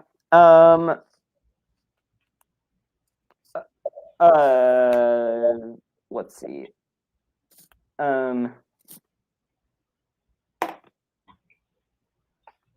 One other argument for utilitarianism, which I guess would apply to libertarianism also, I think, pretty well, is just the historical track record, that if you look throughout history, utilitarians have largely been on the right side of history, fighting for progressive causes ahead of their time. Bentham and Mill were very progressive, and that's with Sidgwick. So given that gives us strong reason to favor utilitarianism if we think that it's able to generate conclusions that are progressive and ahead of its time. Yeah, I mean, so I think there's something to this sort of argument, like, well, there's been progress over time. And so if you think that you can see the direction in which things are going, and then you can sort of like go further in that direction, then that's more likely to be correct than our current beliefs. But I think you only get sort of very broad, vague trends from this. So like it's true that most of the progress in human history, or almost all of it, is consistent with utilitarianism, but I think it's also consistent with like any other liberal view, right? So like, well, it's also being consistent with libertarian rights theories. You're like, okay, we shouldn't torture people to extract confessions from them. Obviously, a utilitarian would agree with that, but also, a rights theorist would agree with that, or Kantians would agree with that, I guess, right? So it's not trivial because there have been moral perspectives, like illiberal moral perspectives, where it was okay to torture people and okay to enslave people and whatever, right? So like there is some use to this, like pointing to the direction that we've been going, but it's a pretty broad liberalism that I think is supported. Right. I mean, I think that the thing, like if we look, for example, if we look at Kant's views, Kant thought a lot of really weird and regressive and backwards things. But if we look at the view of people like Bentham and Mill, they were generally more progressive. So, I mean, Bentham wrote in tentative support of improved treatment of animals when he wrote, like, the question is not can they think nor can they speak, but can they suffer, and why should we deny protection to any sensitive beings or something. They were all like opposed to slavery. I think Bentham like expressed tentative support for gay marriage privately, as did Sidgwick. And so given how progressive they were and ahead of their time. Yeah, but I mean, if you did a survey of all the abolitionists, would most of them have been utilitarians? Like, I don't think so, right? Well, but would most of the utilitarians have been abolitionists? Well, I assume so, because that's just like a trivial implication of the view, right? Right. But I mean, like, if you took some other liberal rights theory and said, well, would those people have been against slavery? Yeah, of course. Yeah. Okay. I remember the earlier question that I had, which was not okay. The earlier question was, so the reason why you said you're not a act utilitarian is because you find there to be all these compelling counterexamples, such as killing the person and harvesting their organs. So, why are you not a rule utilitarian? Oh, I don't know, because I don't know enough. So there are problems with rule utilitarianism. Like, there's a big problem about just how you identify the rules, or like what counts as a legitimate rule to be considered. Now, I don't find that to be like totally decisive. I think it's a serious problem, but it's not obvious to me that there couldn't be a solution to that. But I don't know what the solution is. But it's like, well, ethics is hard, and so I don't want to say that I know the correct general theory. But are there any compelling counterexamples that you can think of like cases where your intuitions diverge from the rule utilitarian conclusion? I'm not sure because I don't know what the precise version of the theory is, right? So there's stuff like, okay, I decided to become a philosophy professor. Wow, what if everyone followed the rule, become a philosophy professor? Oh my God, that would be terrible. We would all starve and blah, blah, blah, blah. Okay. Well, so you have a philosophy professor. Right, so that's obviously wrong. So obviously the real utilitarian would want to say, no, my theory doesn't imply that, right? Well, right. I mean, so the rule would not be become a philosophy professor. It would be become a philosophy professor if you're skilled at philosophy and at like doing philosophy and interested in philosophy and have interesting things to say about philosophy and don't have other things that you're better at that would contribute more to society than being a philosopher. Yeah, but I mean, if you put enough qualifications in, then you wonder, like, why somebody can't sort of do this to defeat the whole point of real utilitarianism, right? So, like, the doctor can go, oh yeah, my rule is not kill healthy patients. It's kill healthy patients if, and then long list of conditions, so that it would hardly ever actually happen, right? And then, but if you, and you might like that, but if you allow that, that kind of defeats the point of being a rule instead of an act utilitarian. Right, but then you can give a rule that would prevent that, which is like, don't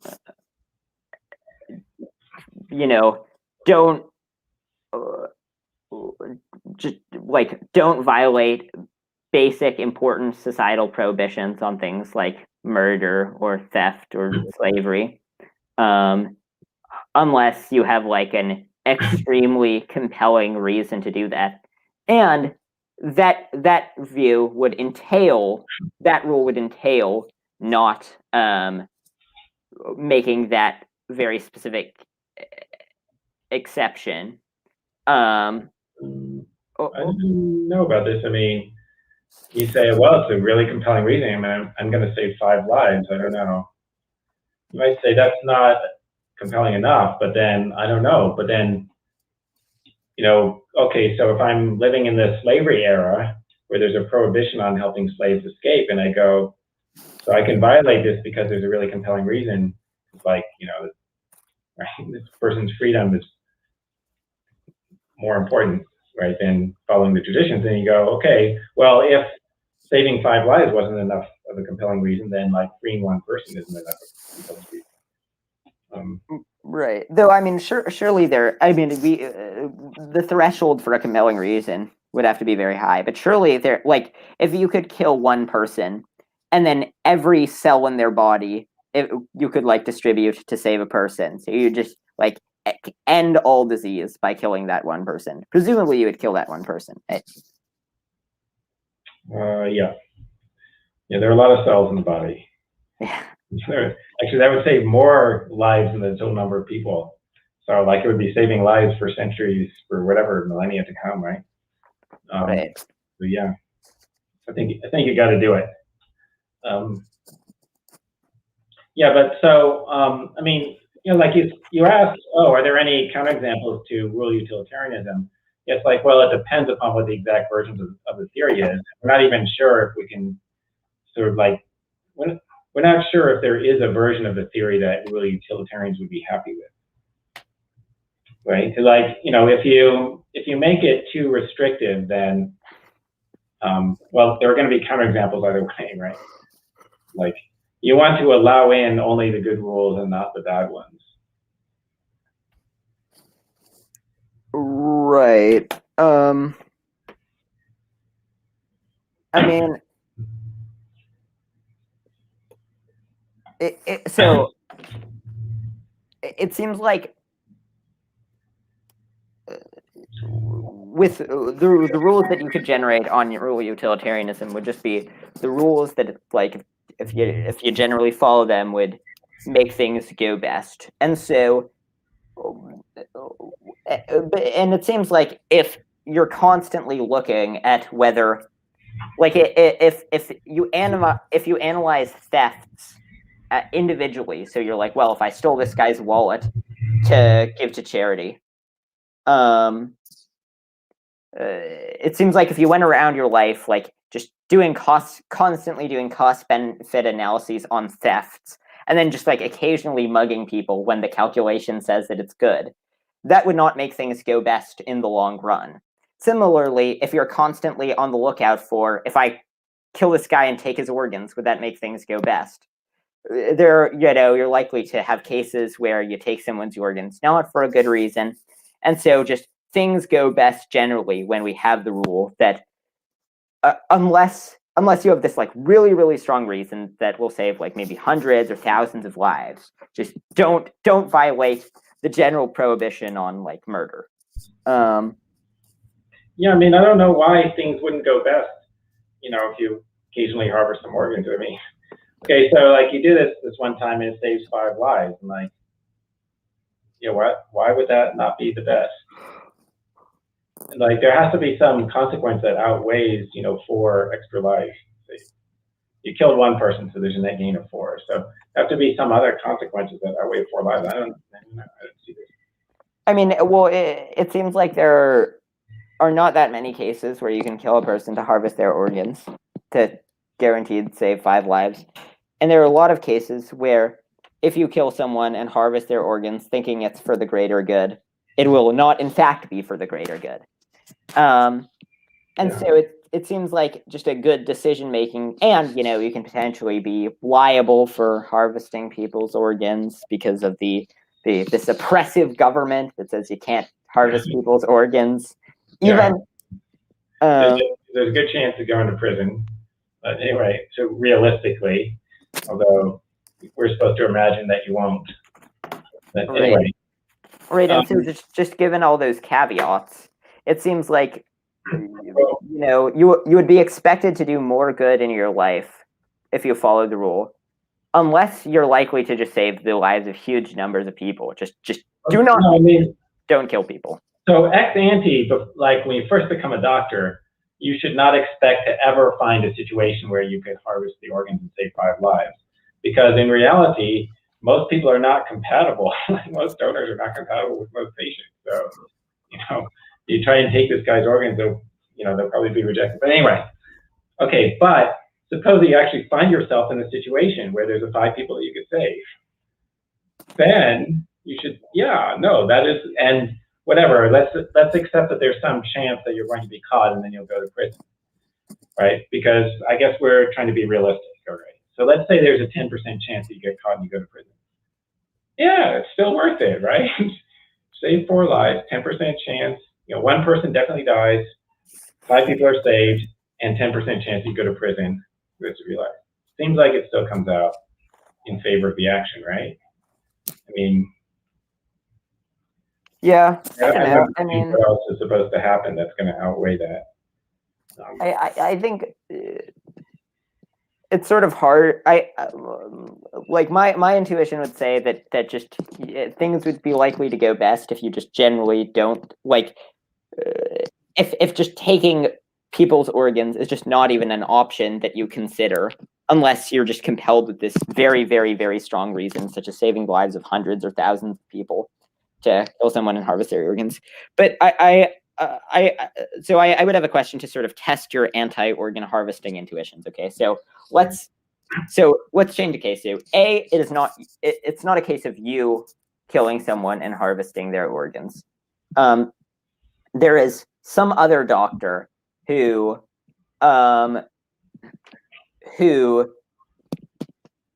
thinks someone has a terminal illness, and so as a result will painlessly kill the person, and then they'll use after that they'll use their organs to save the lives of 10 people. Should you, and the doctor is not acting maliciously, the doctor is just making an honest mistake. Should you try to prevent that from happening? I guess so.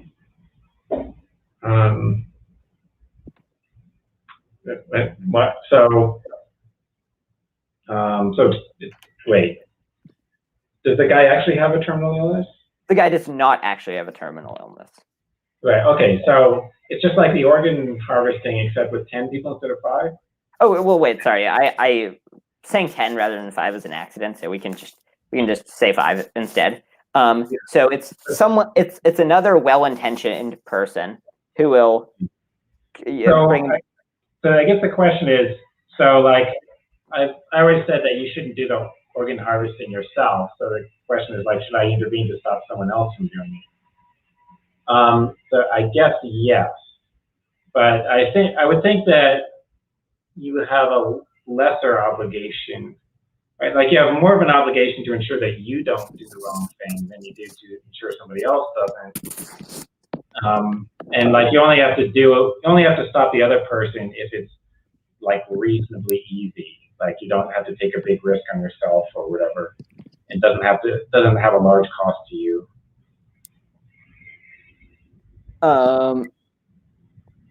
Okay. So wait. I remember a while ago I thought of some counter thought experiment that was somewhat compelling, but now I'm having like several months ago, but in the context of the organ case. But now I'm having trouble remembering what it is.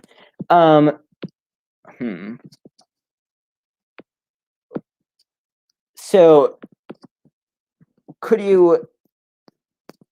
So people don't really need two kidneys. Could you take someone's kidney to save the life of someone else? Yeah, I would guess not. Although I think that you should buy the kidney. Should buy. That's Okay. what we should actually be doing in the real world. We should be offering enough money that people are willing to give a kidney.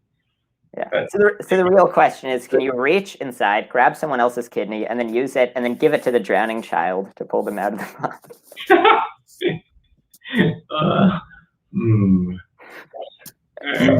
No.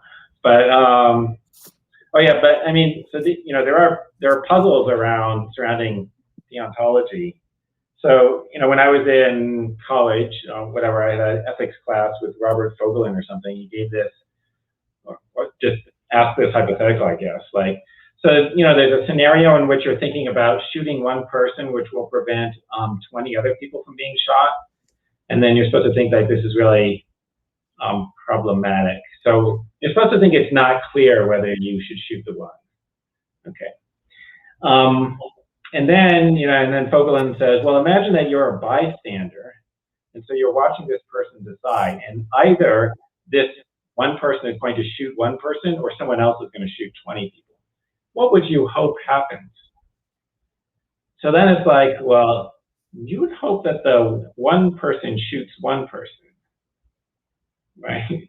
Okay, but you're supposed to think like if it's you in that situation, like you have a difficult moral dilemma. But if you're an observer, you definitely want him to shoot the one. Okay, and like that makes some kind of puzzle there. Like there's a big difference, right? And then I further thought, so if you should hope that that one person shoots the one, then if you're in that situation, if you are the one person, you should hope that you shoot the one person, right? And if you should hope that, then maybe you should just do it, right? And then, so that case was sort of, I think that's not as difficult, because this is this example where, like, if the one person who's going to be shot is one of the 20 who would be shot otherwise, then I think you definitely shoot the one. Like, I don't think that's hard.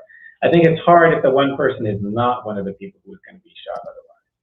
Okay, so wait. One person to prevent a different group of people from being shot. Right? Yeah. Okay. Wait. So here's a question. So suppose you're driving a truck and you're on your way to deliver 5 organs to a hospital, and you will have you know with certainty that it will save the lives of 5 people. But on your way there, you hear a doctor on the side of the road, who's like at a different hospital that you could drive to, just announcing very loudly on a megaphone that they're about to kill one to kill one patient, just for no good reason. And so you can stop the doctor from killing that innocent patient. But if you do that, then you won't get to the other hospital in time to deliver the 5 organs. Keep driving. Keep driving. But I have I like making the example more realistic. So this could be the example. There's a guy who's committing a murder on the side of the road, and if you stop him from committing murder, you just won't get the organ to the hospital in time. So, do you stop, or do you just keep driving? And yeah, I would say keep driving. Right, but so why? Well, it's not exactly your responsibility to stop murders, like stop random murders. It's your responsibility to not murder people. And it's like you would have the responsibility to stop a murder if you can do so without sacrificing anything of comparable significance, right? To borrow a phrase from Peter Singer. But if you have to sacrifice 5 other people's lives to stop the murder, no, you don't do it. Okay, so it is better to prevent 5 people from dying from organ failure than it is to prevent 1 murder. But in the case where you're the third-party observer, and you can stop the doctor who from mistakenly killing the person and then distributing their organs to 5 people, what's the asymmetry between those 2 cases? Because in both cases, you're a third-party observer, and it's a question of comparing a murder versus comparing.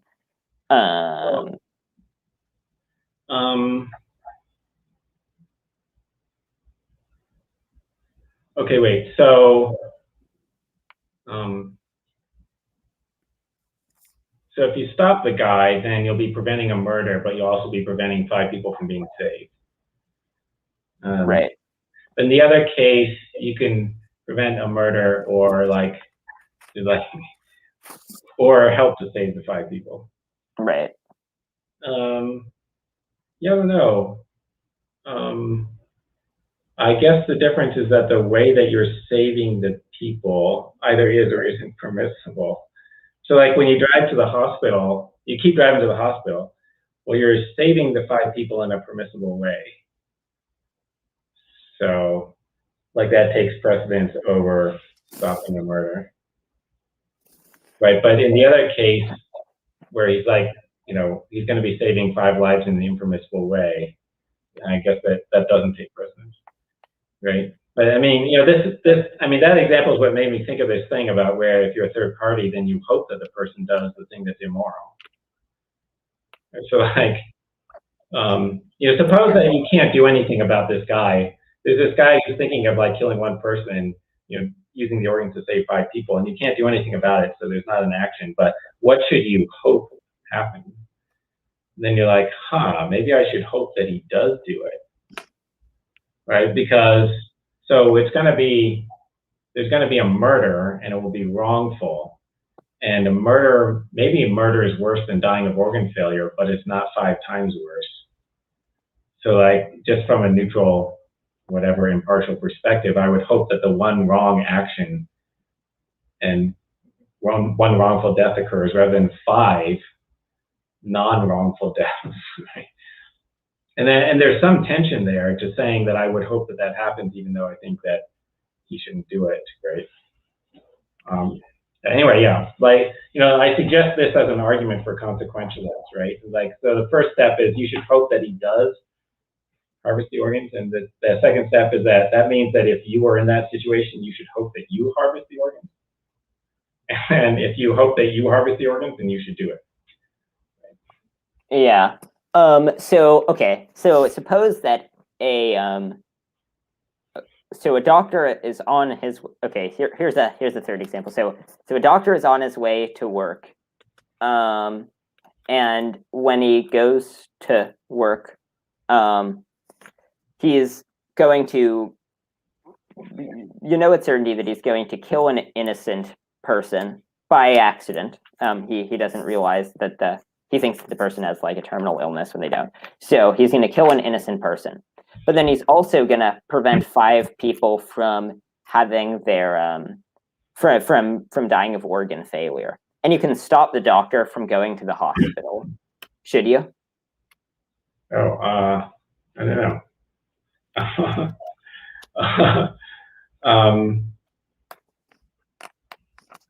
Anyway, do I have anything to do with this hospital? Am I just like a random bystander?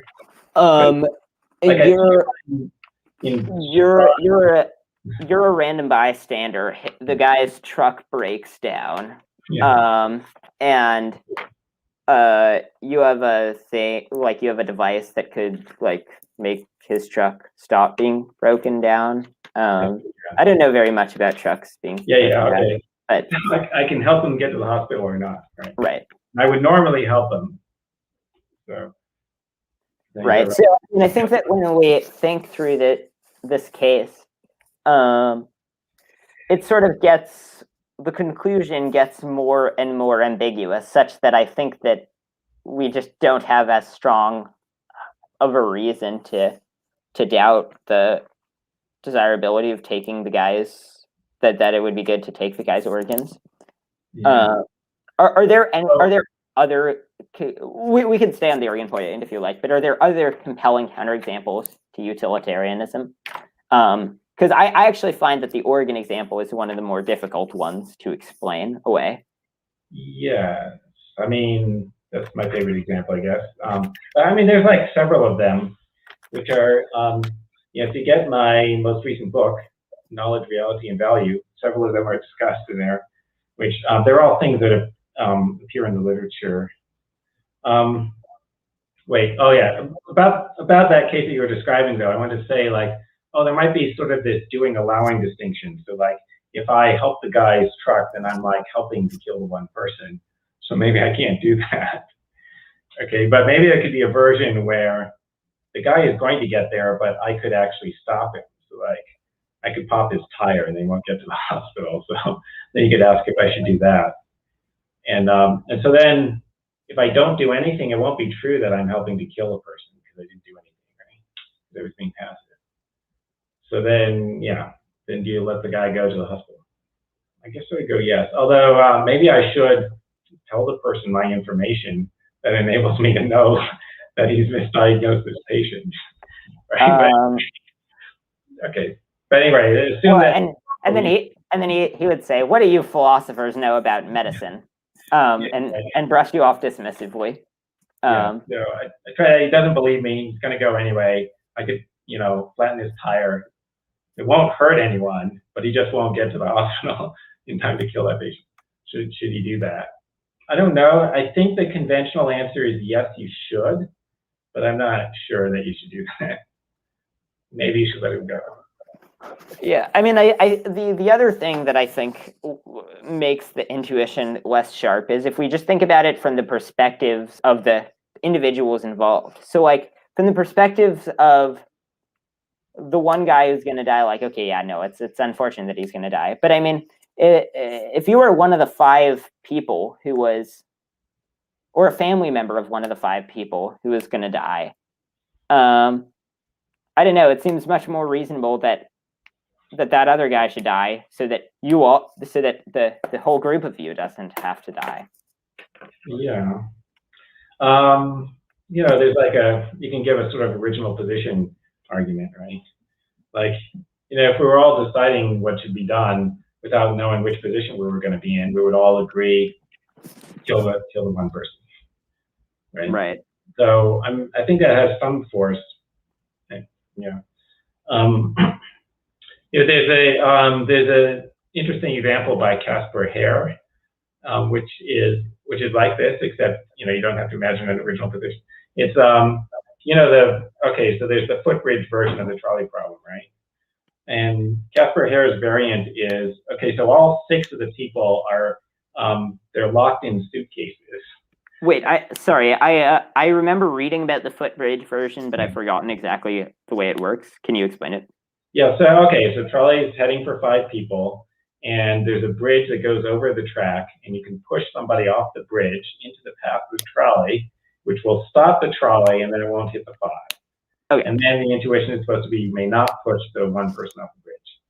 And then Caspar Hare's variant is all 6 of these people are locked in suitcases, and none of them knows where they are. So none of them knows if they're on the bridge or on the track. Okay, and so all 6 of them want you to push that suitcase off the track, right? So then that makes it seem like, yeah, you should push it, right? And then you're supposed to think, yeah, okay, but so then, like, does it matter if you know who the one is? Right, okay, well, like, what if you know some things about the one person who's in the suitcase on the footbridge, right? Like, how much do you have to know about him before it becomes impermissible to push him off? Push the suitcase off. Right. Yeah, and I think that actually can apply pretty nicely into the organ harvesting one. So the 6 people in the hospital, you say to them, okay, one of you is healthy, but the one of you does not actually need an organ transplant, but the other 5 of you do. Can I kill the one who needs an organ transplant? And we can put them all in suitcases just for the fun of it. Yeah. Well, so if they don't know, if none of them knows whether they're healthy or not, then they should all agree, right? That you can kill the healthy one to save the other 5. And then, so it could be that you know which one's healthy, but you won't tell them because you want to get their agreement. Okay, and it could be that they know that you know that, and it would still be rational for them to agree. And then you have the question, well, so does that make it rational if you didn't actually get their agreement? Does that make it permissible if you didn't actually get their agreement? I don't know. Like you can do this hypothetical consent argument, right?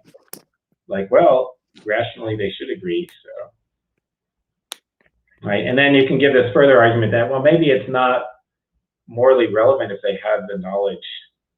I don't know, like that, maybe that's the hard part of the argument, right? Because in reality, people usually know if they're the healthy ones, they won't consent.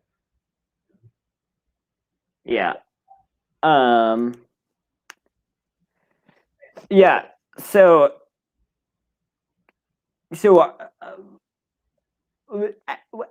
after all this analysis, I find, and I mean, there's certainly more that could be done, but I find the organ harvesting one, like after thinking about it more, not to be especially counterintuitive. Perhaps you still find it to be very counterintuitive. Well, I think you find it to be still very counterintuitive. But are there other examples of? Yeah, yeah. So, like, the thing about framing the innocent person to prevent the riot seems pretty wrong. There's one about breaking a promise to somebody, like taking the money and giving it to charity. And then the deathbed promise where he promised to give the guy's money to his oldest son or something, and then you give it to charity instead because that's better. And then there's an example that involves some people are watching a football game, and then there's like some equipment that's being used for transmitting the football game to like whatever billions of fans. And then somebody's been caught in the equipment, and they're being electrically tortured.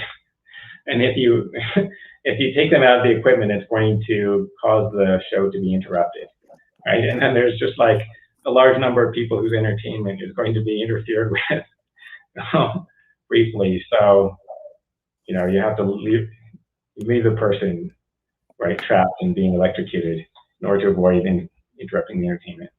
Okay. I think there's a couple more that I'm forgetting. Some people think that like the value of equality is a good counterexample or something. You can give 1,000 units of utility to one person, and then like everybody else has 0, or you could give like slightly less than 1 utility to all 1,000 or something. That's supposed to be better. Yeah.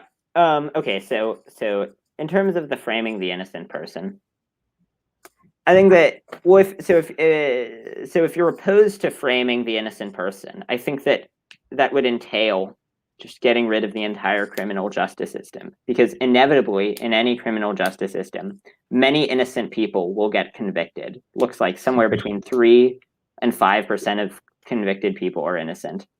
And so. Okay, wait. So the view is not that you can never do anything that has any chance of convicting a person, right? Right. Yeah. To be clear, I'm familiar that it being like framing an innocent person who is innocent just for deterrence.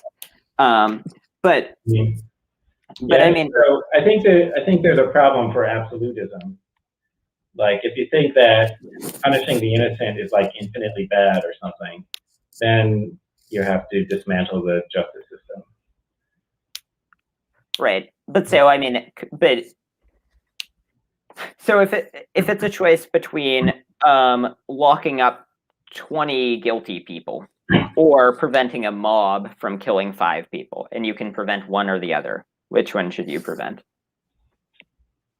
Or you can say like it's not really clear, but they seem close.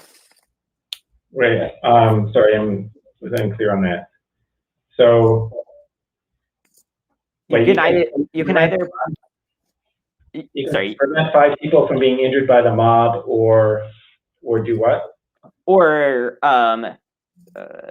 prevent or make sure that 20 guilty people are sentenced to prison? Oh, I don't know. I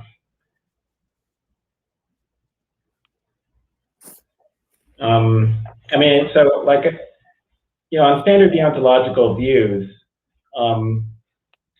you have a strong obligation to not violate people's rights, but you don't have anything like that obligation to stop someone else from violating people's rights.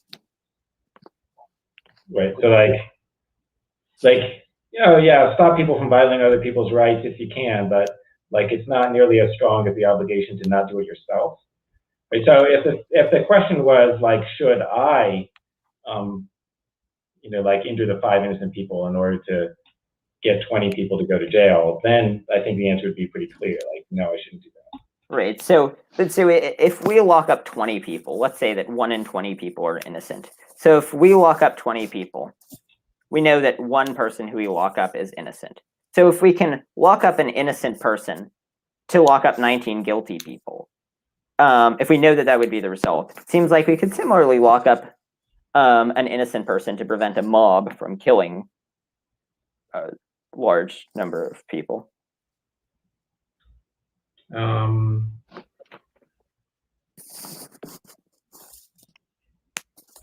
right. I don't know about this.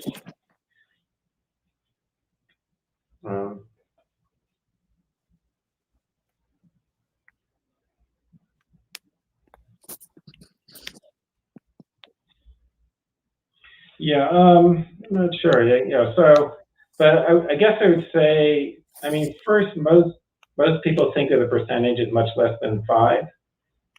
Probably most people are overly optimistic.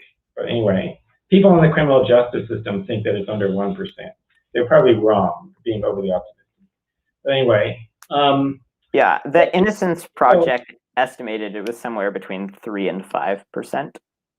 Yeah, I mean, they might be biased towards the high end because it's sort of like, it's their project. Okay, but I think 3% is likely. I think it might be 5% actually. But also I think most people, if they knew that it was 5%, they would be very disturbed, right? They would think like, we need to immediately do something about this. So, and like, yeah, so they might think, no, you can't lock up the 20 people.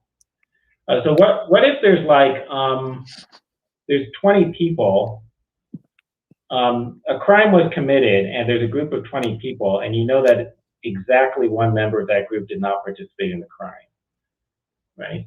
So like, there's a thought experiment where there's like, you see people on the video doing this crime and the 20 people who were in the area, and then you see on the video one person who's not participating, but you can't identify him, right? Whatever, his back is turned or whatever. So, and like, okay, you punish all 20 of them. Like, so I think that standard deontological view is no. Well, I mean, clearer if it was like 5 to 1. I think it would be clearer that people would say, no, you can't punish all 5.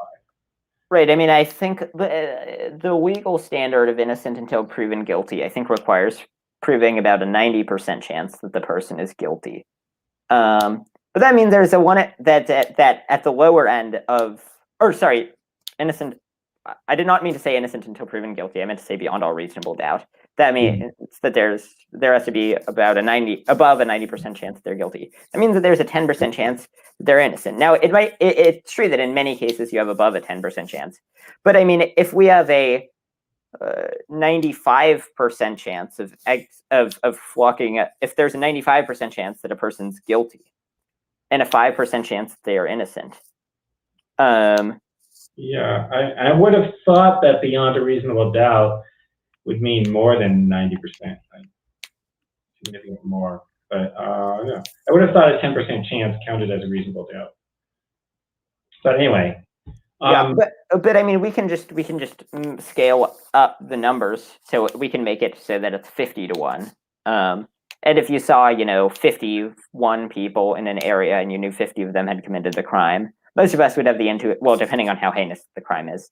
If the crime is like gambling, then none of them should be arrested. But if they were all like beating up some people, then I think most of us would say that sucks for that one guy, but you can do it.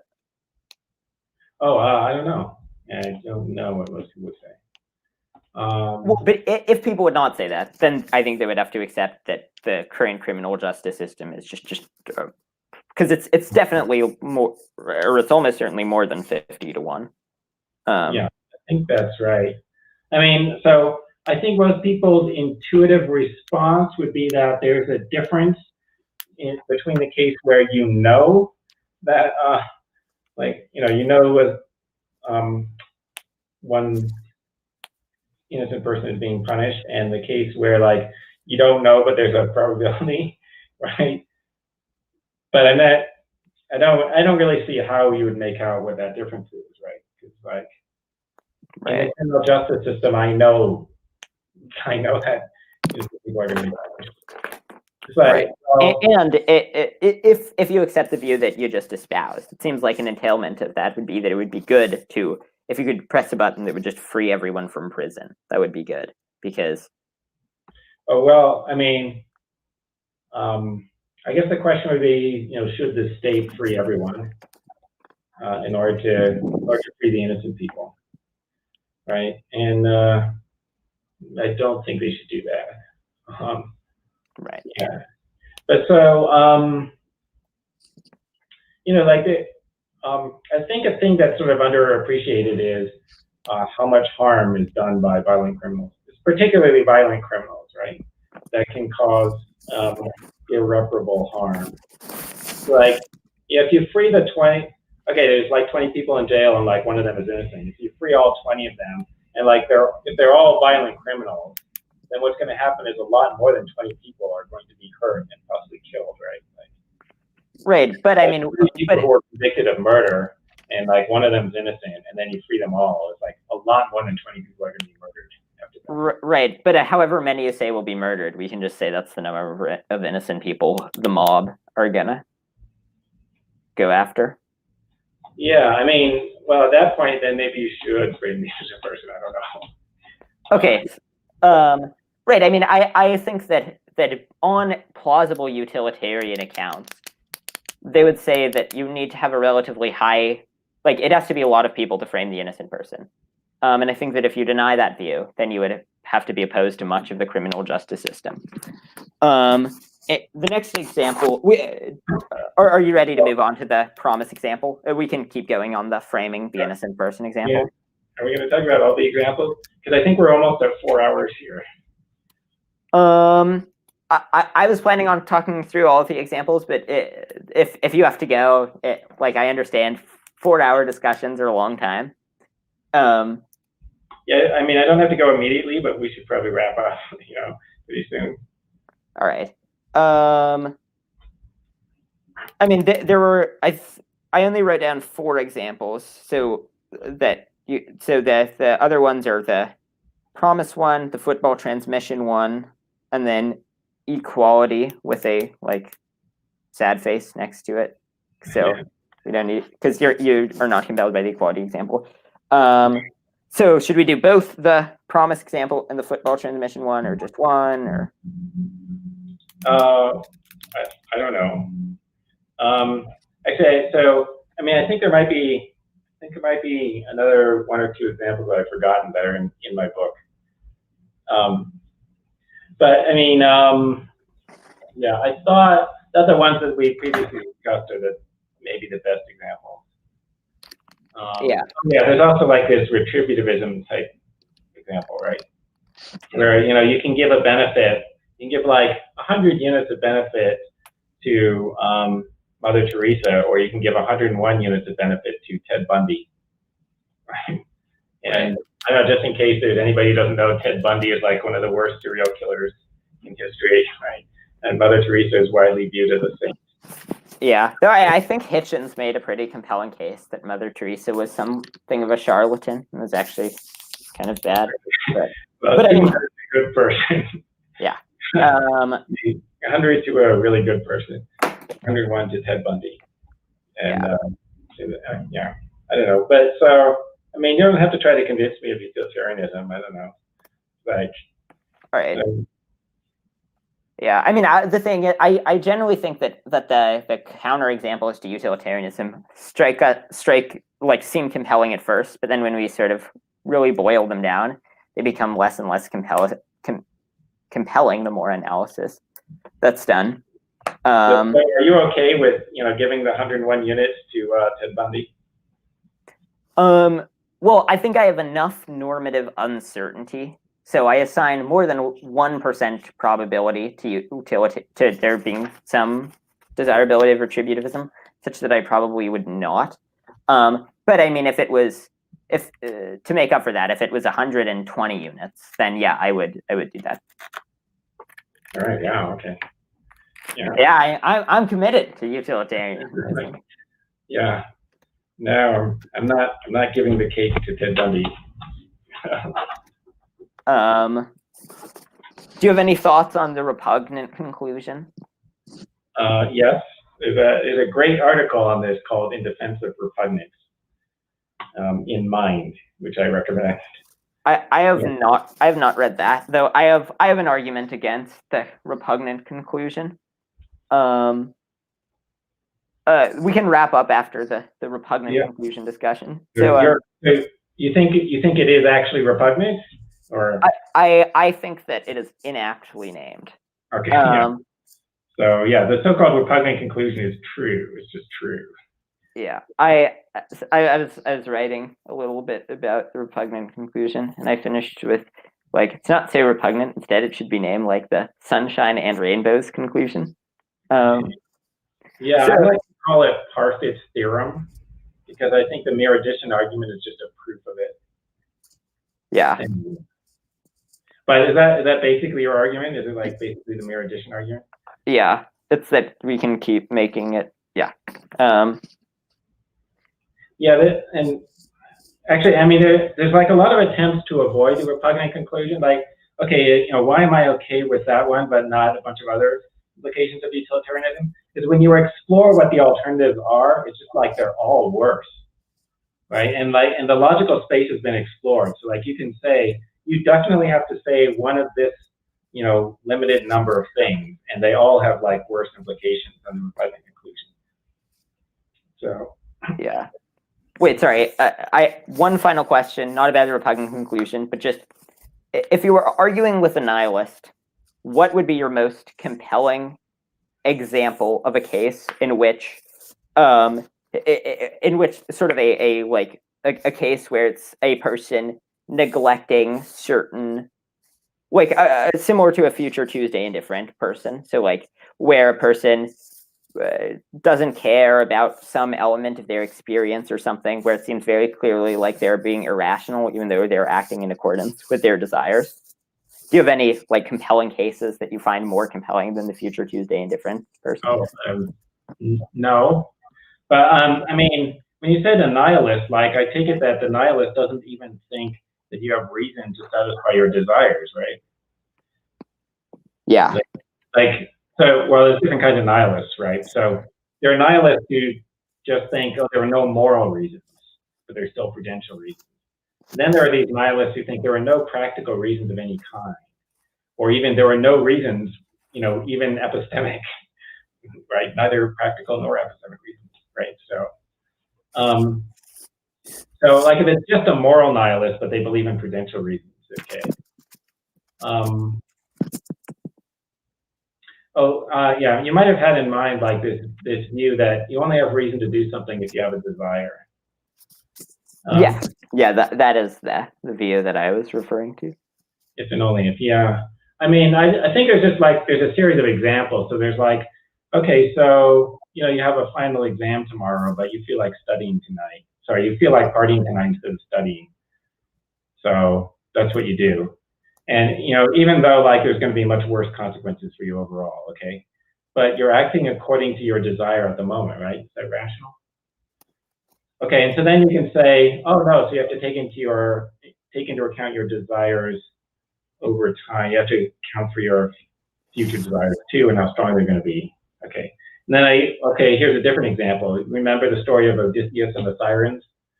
So he knows that when he gets close to the sirens and he hears their song, he's going to feel an overpowering desire to sail into the rocks, and assume that at that time his desire will be so strong that he won't care that his ship will be destroyed. But right now, he desires that he not crash his ship into the rocks. So what he does is, he like has himself tied to the mast.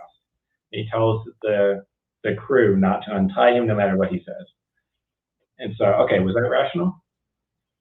And so the answer is yes, that was rational, even though it's frustrating his future desire.